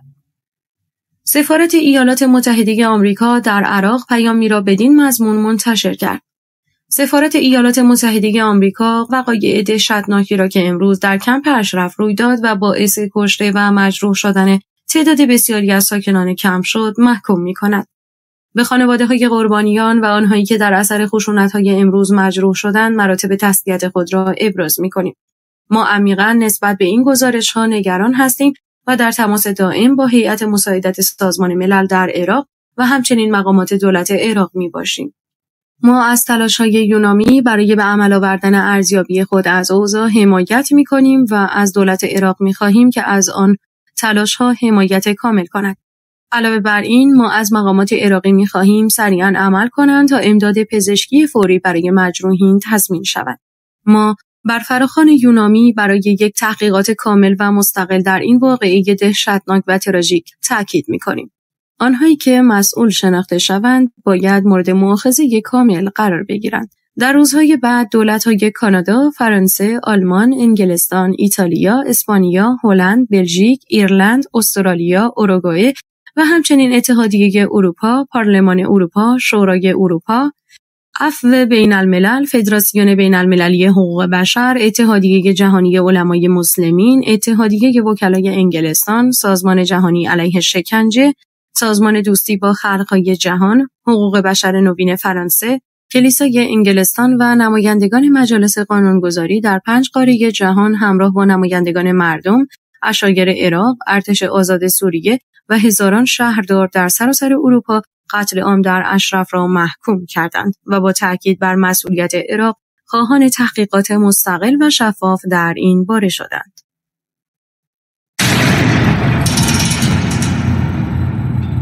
واحد 400 ترورهای برون مرزی سپاه پاسداران جمهوری اسلامی، جلد 2، نویسنده حوریه قهرداغی، گویش نسیم، تهیه شده در کتابخانه اینترنتی آوای بوف.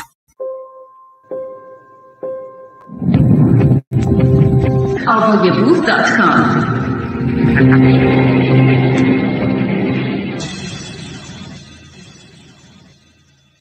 نقش قاسم سلیمانی در حمله به قرارگاه اشرف. پاسدار اصغر عربپور در اعترافی صریح به نقش قاسم سلیمانی در حمله به قرارگاه اشرف از گوشه دیگری از جنایات این دژخیم پرده برداشت. وی در سخنانی که به مناسبت سالمرگ هلاکت او صحبت می‌کرد گفت: سردار سلیمانی در آن سوی مرزها در جنوب شرق و سردار کاظمی در شمال غرب به دنبال اشرار بودند تا جایی که سردار کاظمی نهایتاً به خاک عراق رفت و مقر اشرف که متعلق به مجاهدین بود را مورد تهاجم قرار داد. اعضای سازمان مجاهدین خلق برای سالها در عراق ساکن بودند. در طول سالیانی که مجاهدین در قرارگاه اشرف در استان دیالی و بعد هم در کمپ لیبرتی ساکن بودند، بارها به طور مستقیم و غیر مستقیم از جانب حکومت آخوندی مورد تهاجم قرار گرفتند. بر اثر این تهاجمات که از طریق بمباران هوایی، خمپاره، موشک، انفجار، ترور و آدمربایی انجام شد، صدها نفر از اعضای مجاهدین به شهادت رسیدند. قاسم سلیمانی که فرماندهی سپاه قدس و مزدوران خارج کشوری حکومت آخوندی را بر عهده داشت، در طی سالیان دراز یکی از مهمترین وظایف خود را ضربه زدن به پایگاه‌های این سازمان می‌دانست. بعد از حمله آمریکا به عراق و اشغال این کشور در سال 1382 حکومت ایران فرصت بیشتری یافت که ضربات بیشتری به قرارگاه اشرف محل سکونت اعضای مجاهدین وارد آورد. قاسم سلیمانی به فرمان خامنه‌ای یک نیروی مشابه بسیج را در کشور عراق به نام هشت‌الشعبی تأسیس نمود تا زیر پوشش آن بتواند اهداف پلید حاکمیت آخوندی را پیش ببرد. حکومت پیشین عراق که از بین رفت، حاکمیت جدید محلی برای نفوذ گماشتگان حکومت تهران شد. از همان روزهای اول که شورای حکومتی برای عراق تشکیل دادند، افرادی چون عبدالعزیز حکیم در پی اجرای فرمان خامنه‌ای برای اخراج و برچیدن قرارگاه اشرف بودند. هرچند خامنه‌ای موفق نشد با افراد نفوذی خود در شورای حکومتی عراق قرارگاه اشرف را تعطیل کند، اما به قاسم سلیمانی مأموریت داد بر هر وسیله‌ای که می‌تواند حملات سنگین نظامی بر علیه این پایگاه انجام دهد و ساکنان آن را قتل عام نماید. وجود مهره‌های مزدوری چون فالح فیاض که از قاسم سلیمانی فرمان می‌گرفت در زمان حکومت مالکی به قدرت رسید، شرایط را برای چندین بار حمله موشکی سنگین بر علیه قرارگاه اشرف پدید آورد. قاسم سلیمانی که فرماندهی سپاه قدس را بر عهده داشت، برای پیشبرد مقاصد خامنه‌ای در کشورهای عراق، سوریه، لبنان، یمن، سودان و دیگر کشورها علاوه بر استفاده از مزدوران محلی برای هر یک فرماندهانی از جانب خود می‌گمارد تا فرامینش را به اجرا درآورند. پاسدار اصغر عربپور در حال حاضر جانشین فرماندهی قرارگاه منطقه سیدالشهدا میباشد. او در سخنان خود در روز 12 دی ماه 1399 در جمع خبرنگاران به مناسبت سالگرد هلاکت سلیمانی صحبت کرد. او به سرتیپ پاسدار محمد کاظمی رئیس سازمان حفاظت اطلاعات سپاه پاسداران دستور داد همه پروژه‌های مهم و سری سپاه پاسداران و مأموریت‌های برون مرزی سپاه را اجرا کند، زیرا موقعیت محمد کاظمی در سپاه پاسداران بسیار کلیدی است. همه ترورهای برون مرزی، خریدهای محرمانه، عزل و نصب فرماندهان نیز به فرمان اوست. حتی فرمانده کل سپاه نیز پروژه‌های مهم برون مرزی و جابجایی در این نهاد نظامی را با صلاح‌دید محمد کاظمی انجام می‌دهد. در دوران 8 ساله حکومت نوری‌المالکی که وابستگی خود را صریحاً به خامنه‌ای ابراز کرده بود، قاسم سلیمانی با چیدن مهره‌های مزدور خود به چند رشته عملیات سنگین موشکی علیه قرارگاه اشرف دست زد. مجموعه حملات به قرارگاه اشرف در عراق. 1. بمباران قرارگاه اشرف 17 فروردین 1371. 2. خمپاره باران قرارگاه اشرف 7 آذر 1372. 3. خمپاره باران قرارگاه اشرف 26 آذر 1372. 4. موشک باران قرارگاه اشرف 15 آبان 1373. 5. حمله موشکی به اشرف تیر ماه 1374. 6. موشک باران قرارگاه اشرف خرداد 1378. 7. موشک باران قرارگاه اشرف 29 فروردین 1380. 8. حمله با موشک اسکات به قرارگاه اشرف 3 آذر 1378. 9. بمباران قرارگاه اشرف 20 فروردین 1382. 10. موشکباران قرارگاه اشرف 9 خرداد 1387. 11. حمله زمینی به قرارگاه اشرف 6 و 7 مرداد 1388. 12. حمله ایذایی به قرارگاه اشرف 25 مهر 1389. 13. حمله ایذایی به قرارگاه اشرف تابستان 1389. 14. حمله موشکی به قرارگاه اشرف 1389. 15. حمله زمینی به قرارگاه اشرف 19 فروردین 1390. 16. حمله موشکی به کمپ لیبرتی 21 بهمن 1391. 17. حمله زمینی به قرارگاه اشرف در 10 شهریور 1392. 18. حمله موشکی به کمپ لیبرتی 5 دی 1392. 19. حمله موشکی به کمپ لیبرتی 7 آبان 1394. 20. حمله موشکی به کمپ لیبرتی 14 تیر 1395. 21. جنگ روانی علیه قرارگاه اشرف با نصب 320 بلندگو و اعزام خانواده‌های وزارتی در طی 14 سال. عمده این حملات در زمان حکومت نوری مالکی و با فرماندهی مستقیم پاسدار جنایتکار قاسم سلیمانی صورت گرفت که امروزه پاسداران دیگری چون اصغر عربپور آنها را از جمله خدمات قاسم سلیمانی به نظام فاشیستی ولایت فقیه برمی‌شمارند.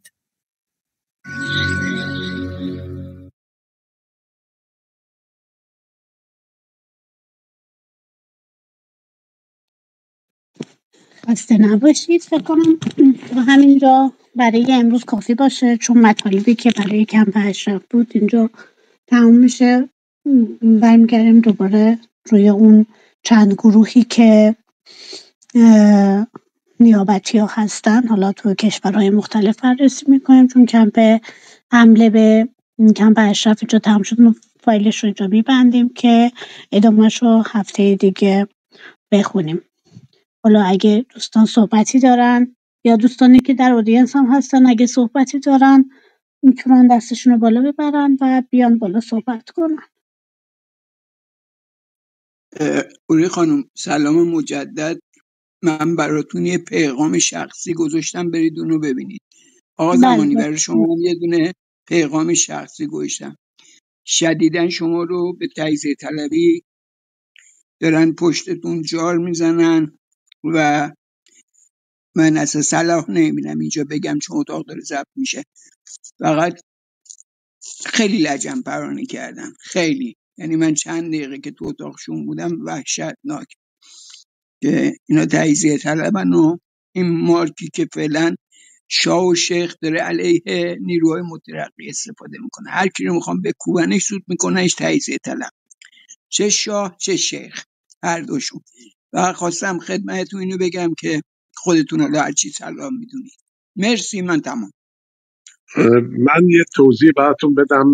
جناب بابک تشکر از لطفتون که این مطلب را گفتین، ولی اینا در افرادی نیستن که آدم بخواد رو حرف اینها مثلا ناراحت بشی یا اینکه در چیز پاسخگویی بر بیاد. یه سری مفلوک و یه سری افراد واقعا بیشرفی هستن. یعنی نه اینکه به من بگم تجزیه طلب و اصلا این نمیفهمن تجزیه چیه، تجزیه طلبی یعنی چی. ببینید افرادی صحبت از تجزیه میکنن که پول مملکت رو برداشتن و آوردن بیرون از کشور. همین آقای شخصی هست، یه نیمه خلوچلیه به نام ناصر پولی ممقانی. ایشون رو ما مشکلی نداشتیم، نمیشناختیم، آشنایی فقط در همین طریق کلاب هاوس با ایشون آشنا شده بودیم.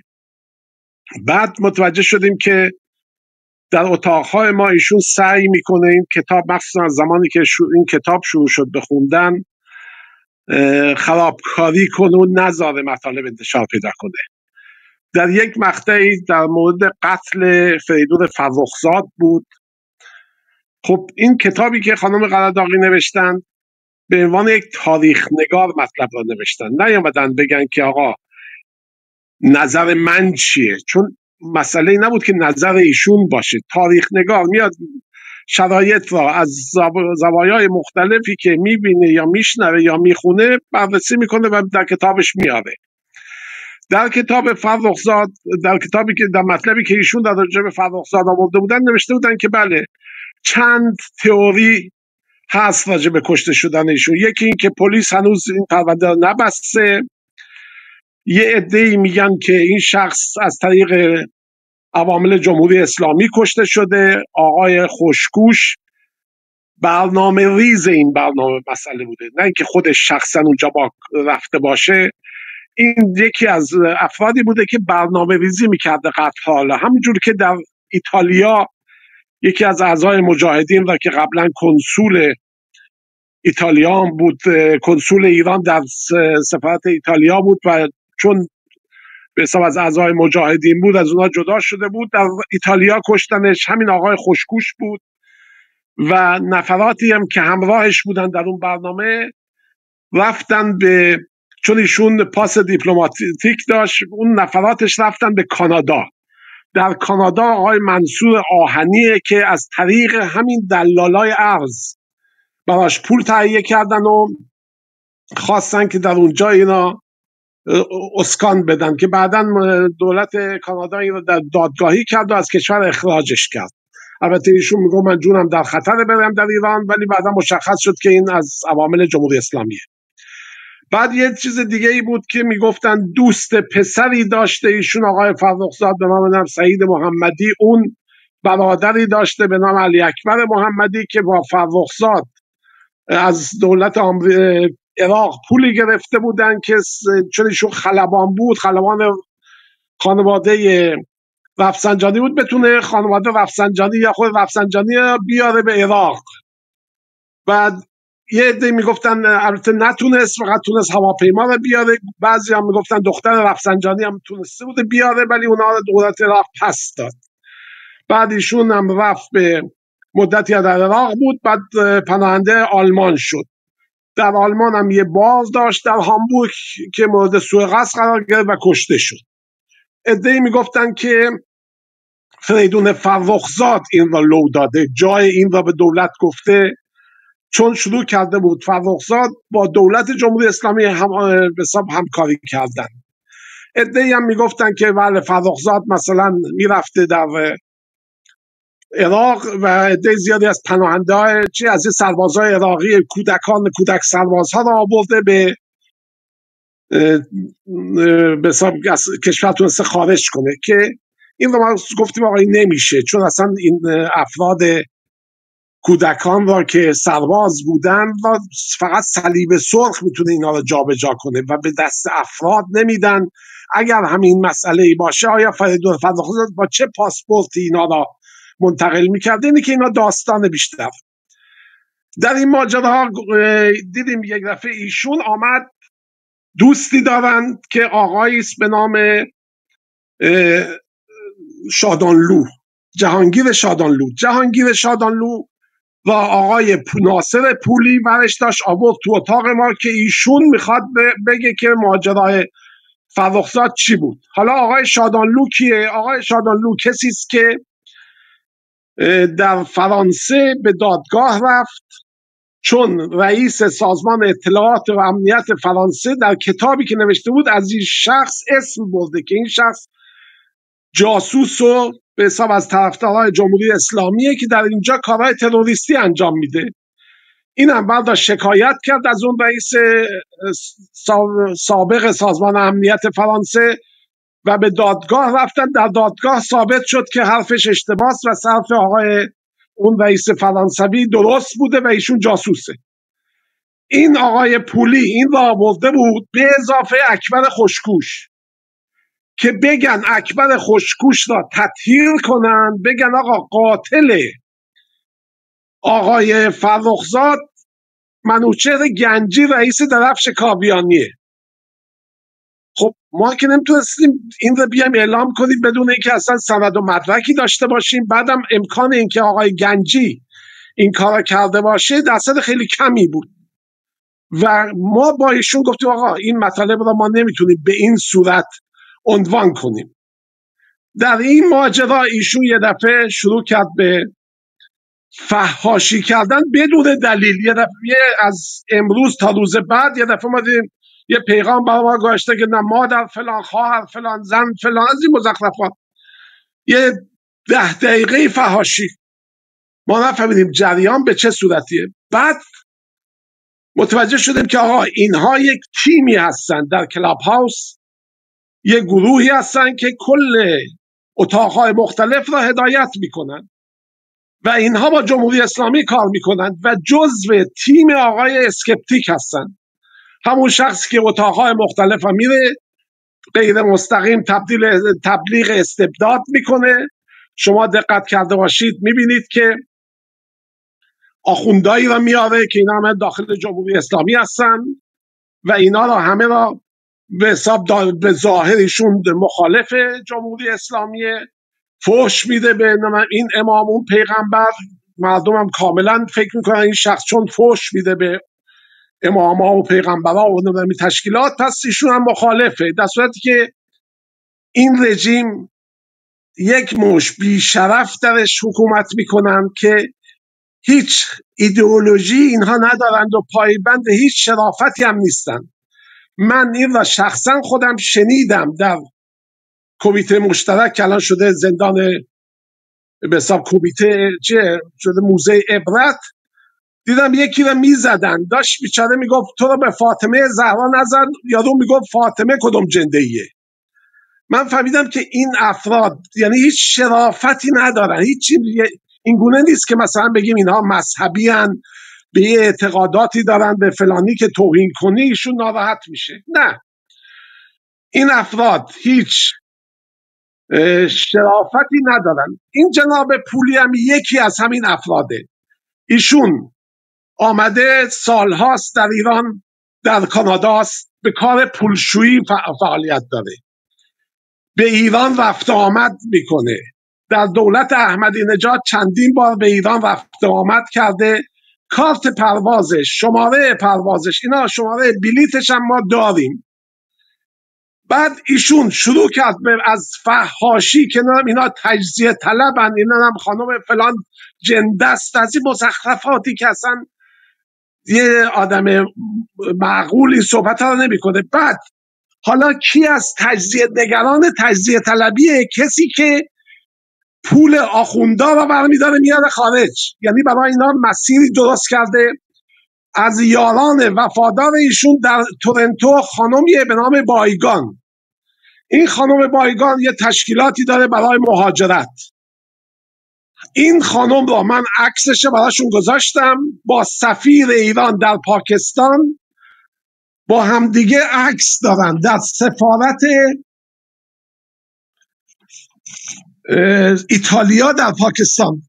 این آقا این خانم در اونجا نشسته با سفیر دارن عکس گرفتن با همدیگه و با یه سری دلال‌های ارز پاکستانی. اینها در حال پولشویی هستن، یعنی مثل حالت همون بابک زنجانی و رضا زراب که به حساب تحریم ها رو برای آخوندا دور میزنن و تشکیلاتی رو انداختن. این آقا هم همینه.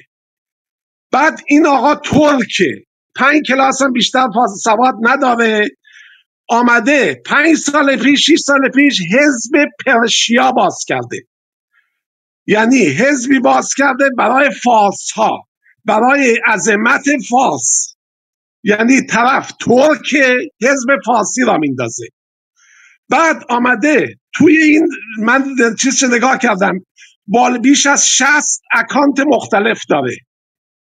توی اینا نصفش تبلیغ پهلوی رو میکنه، نصفش مخالف پهلویه. بعد ایشون به حساب تئوریسین حزب ایدئولوژی پهلویسم هم هست. در این حال هم میاد میگه که چرا زمانی که من باشم به فرح توهین میکنه. بعد خودش در صفحاتش ببین نوشته این جنده پیر، 1000 تا مزخرف به این شخص هم گفته. یعنی در این مسائل مشکلی نداره. بعد ایشون خب نمیتونه، اول رفته بود گفته بود که بیایید بگیم این زمانی باباش ساواکی بوده. خب ما سابقمون مشخصه، از 10 سال 15 سال پیشم که در همین اینترنت اینا فعالیت میکردیم، موازمون یکی بوده همیشه، ضد آخوند، ضد سلطنت. ما هیچ گونه جهتگیری به نفع اینا نداشتیم.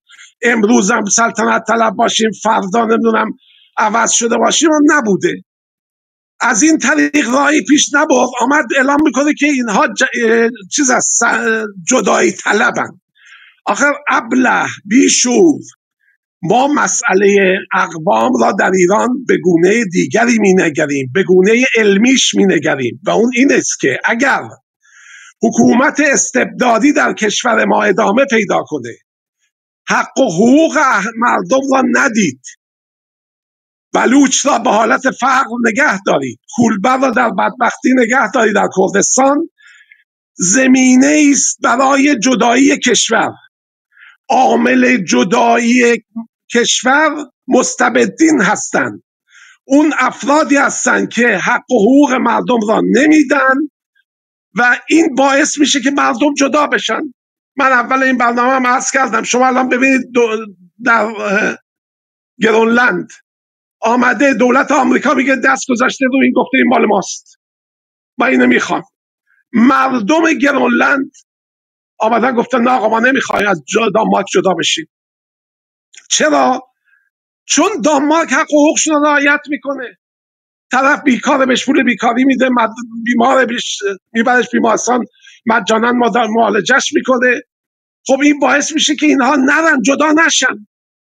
این مدلی که ما نگه داشتیم کشورمون را، الان چرا سوریه هر قسمتش داره به یه طرف میره؟ چون مردمی نیستن، یه حکومتی نداشتن که حق و حقوقش داشته باشه، بتونن یه حکومت درست حسابی که مردم رفاهی درش داشته باشن. کرد را سرکوب کرده، علوی را سرکوب کرده، نمیدونم اون یکی را بالو پر بهش داده. خب این روش حکومت نمیشه. این روش را ادامه بدید در کشور ما، بخوای این موضوع ادامه بدید، خب این چیز نداره. اگر ما یک حکومت درستی داشتیم در ایران، اون قسمت آذربایجان هم که در زمان فتحعلی شاه جدا شده، این برمیگشت میگه آقا ما بریم اینجا. ماها همه خودمون، ما ایرانی هایی که آمدیم از کشور بیرون، چرا نرفتیم بنگلادش؟ چرا نرفتیم نمیدونم کشورهای همسایه افغانستان بریم؟ میریم یه جایی که رفاه داشته باشیم، میریم یه جایی که زندگی بهتری داشته باشیم. این افرادی که صحبت از تجزیه میکنن، یه مش که میترسن از اینکه ایران تجزیه شه، همین دزدانی هستن که پول ملت را خارج کردن، میلیاردها از کشور خارج کردن، هیچ ارق ملی و علاقه ای هم به اون مملکت ندارن. آقای هوشنگ انصاری گفته حتی یه ایرانی هم استخدام نکنید در تشکیلات من، بیش از 60,000 کارمند داره. اینا زندگیشون جیبشونه و اگر هم ایران را میخوان یک پارچه، یک ایران دموکراتیکی را نمیخوان، یک ایران استبدادی را میخوان که یک حکومت مرکزی باشه، یک مستبدی بدون مجلس، بدون عقل جمعی، یک سری شالاتان و دزدم دور و برش چماقدار استخدام کنه، بچاپن و بخورن و ببرن. این قابل دوام نخواهد بود. مردم در کوچکترین فرصتی که پیدا کنن جدا میشن. این مطلبیه که ما داریم عنوان میکنیم. شما ببینید در آلمان هیچ کس نمیدونم هامبورگی نمیخواد جدا بشه، یا نمیدونم بایری نمیخواد جدا شه. چرا؟ چون حق و حقوقشون یکسانه. ولی اگر بخوان یک جایی مردم را تو سرشون بزنن، نفت جنوب را داره میخورن میبرن. ببینید شما الان داریم ما نفت نمیتونیم صادر کنیم. در زمان شاه 6 میلیون نفت صادر میشد. در زمان آخوند در یه مقطعی 4-5 میلیون بشکه نفت خارج صادر میشد.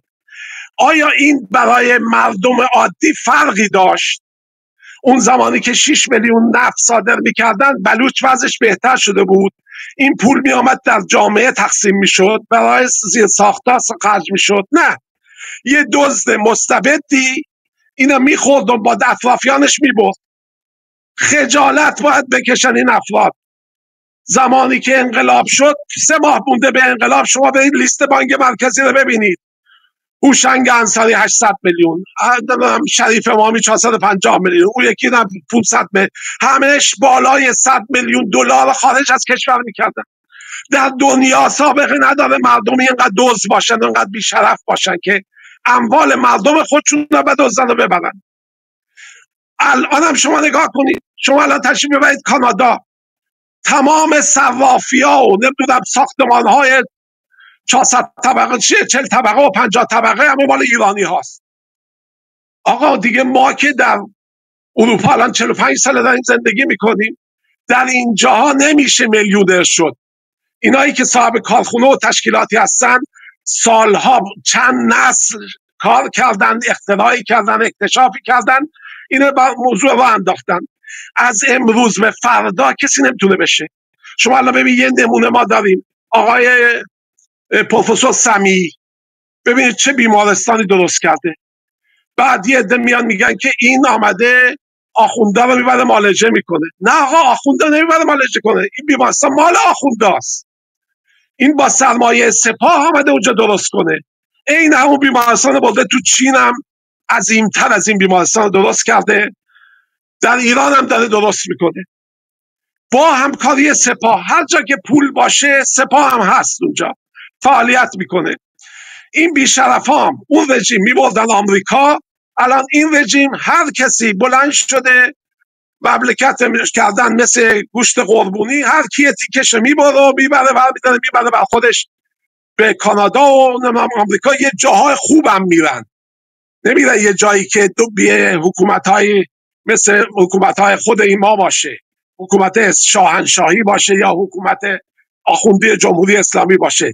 یه کشوری میرن که قانون داره، یه کشوری میرن که ما سالها میگیم آقا مملکت باید با قانون باید اداره کرد، نه با یک مش اراذل اوباش. این آقایون، حالا این آقا میخواد مطالب خودشو بذاره زیر فرش که آقا من پولشویی دارم. نه پدر جان، ما پولشویی تو را داریم افشا میکنیم، پرونده تو را ما فرستادیم برای حتی FBI فرستادیم، چون جزو اون لیست اون نفراتی که الان 10 نفر را FBI لیست داده که این آقا هم جزوشونه، جزو پولشویی هستن، افرادی هستن که در اونجا به کار پولشویی شرکت دارن. خود این آقا، خود این ابله بی سواد برداشته یه پستی گذاشته که ببینید من چقدر انسان شریفی هستم. پولشویان از جمهوری اسلامی به من پیشنهاد کردن که با پولشویان پاکستانی 10 میلیون دلار پول را من جابجا کنم، ولی من چون انسان با شرفی هستم این کار را نکردم و سهم خود من که 12% از این میشد که میشود 1,200,000,000. این ابله حتی عدد رو هم درست بلد نیست. ابله هر 1,000 میلیون میشه 1 میلیارد، 200,000 میلیون یعنی 200 میلیارد، 1,200,000,000 میلیون یعنی 201 میلیارد. 12% 10 میلیارد نمیشه 201 میلیارد. این اینقدر احمقه. منتها خود این اقرار داره میکنه آقا چرا پولشوی پاکستانی و دولت به من نمیاد مراجعه کنه بگه آقا بیایم ما 10% به تو میدیم، پس کار تو اینه. اینی که ما میگیم با دلیل و مدرک داریم میگیم. ایشون الان وحشت کرده، فحاشی میکنه، الان هم میاد مثلا زیر پستم مینویسه خالت گاییدم، اینم مثلا چیزه زنت فلانم، اینم خانم فلانی جنده است، اونم اون یکی. این حرفا به جایی نمیرسه پدر جان. یا آمده اعلام کرده که این آوای بوف را من پول میدم اینا را بکشید، یه همچی گوهی را هم ایشون خورده. یه عمری اتوک فلان توی کانادا گندلاتی کرده، پوشونده این برنامه هاشم میرفته در نمیدونم یه سوپر زمانی نامی اونجا هم داشته عربده کشی میکرده که چرا شما غذای نظری میدید که خودشون مثلا اپوزیسیون جا بزنه. این انقدر احمقه، برداشته نوشته که این سوپر زمانی کانادا با من زمانی با هم دیگه یکی هستیم، ما با هم دیگه فامیلیم. بعد یه خانومی هم هست که در بنگاه نمیدونم شوهریابی داره، زنیابی داره، در کانادا آمریکا هم کجاست به نام پروین زمانی، اونم از فامیلای ماست. یعنی هر چی زمانی در عالم آدم هست را چیز که جدید نداره، مطلبی بیچاره افتاده که چه بکنه به چه چیزی آویزون بشه، ولی فایده نداره.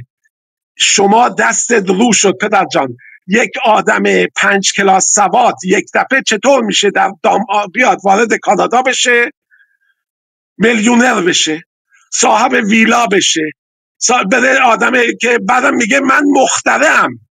مخترع چی هستم؟ جگوزی رو من چی میگن، بیده رو من اختراع کردم که به جای یه لوله 2 تا لوله آب بشوره کنه ملت. بعد ازش خبرنگاره میپرسه که رفته خودشم با تلویزیون‌های لس آنجلسی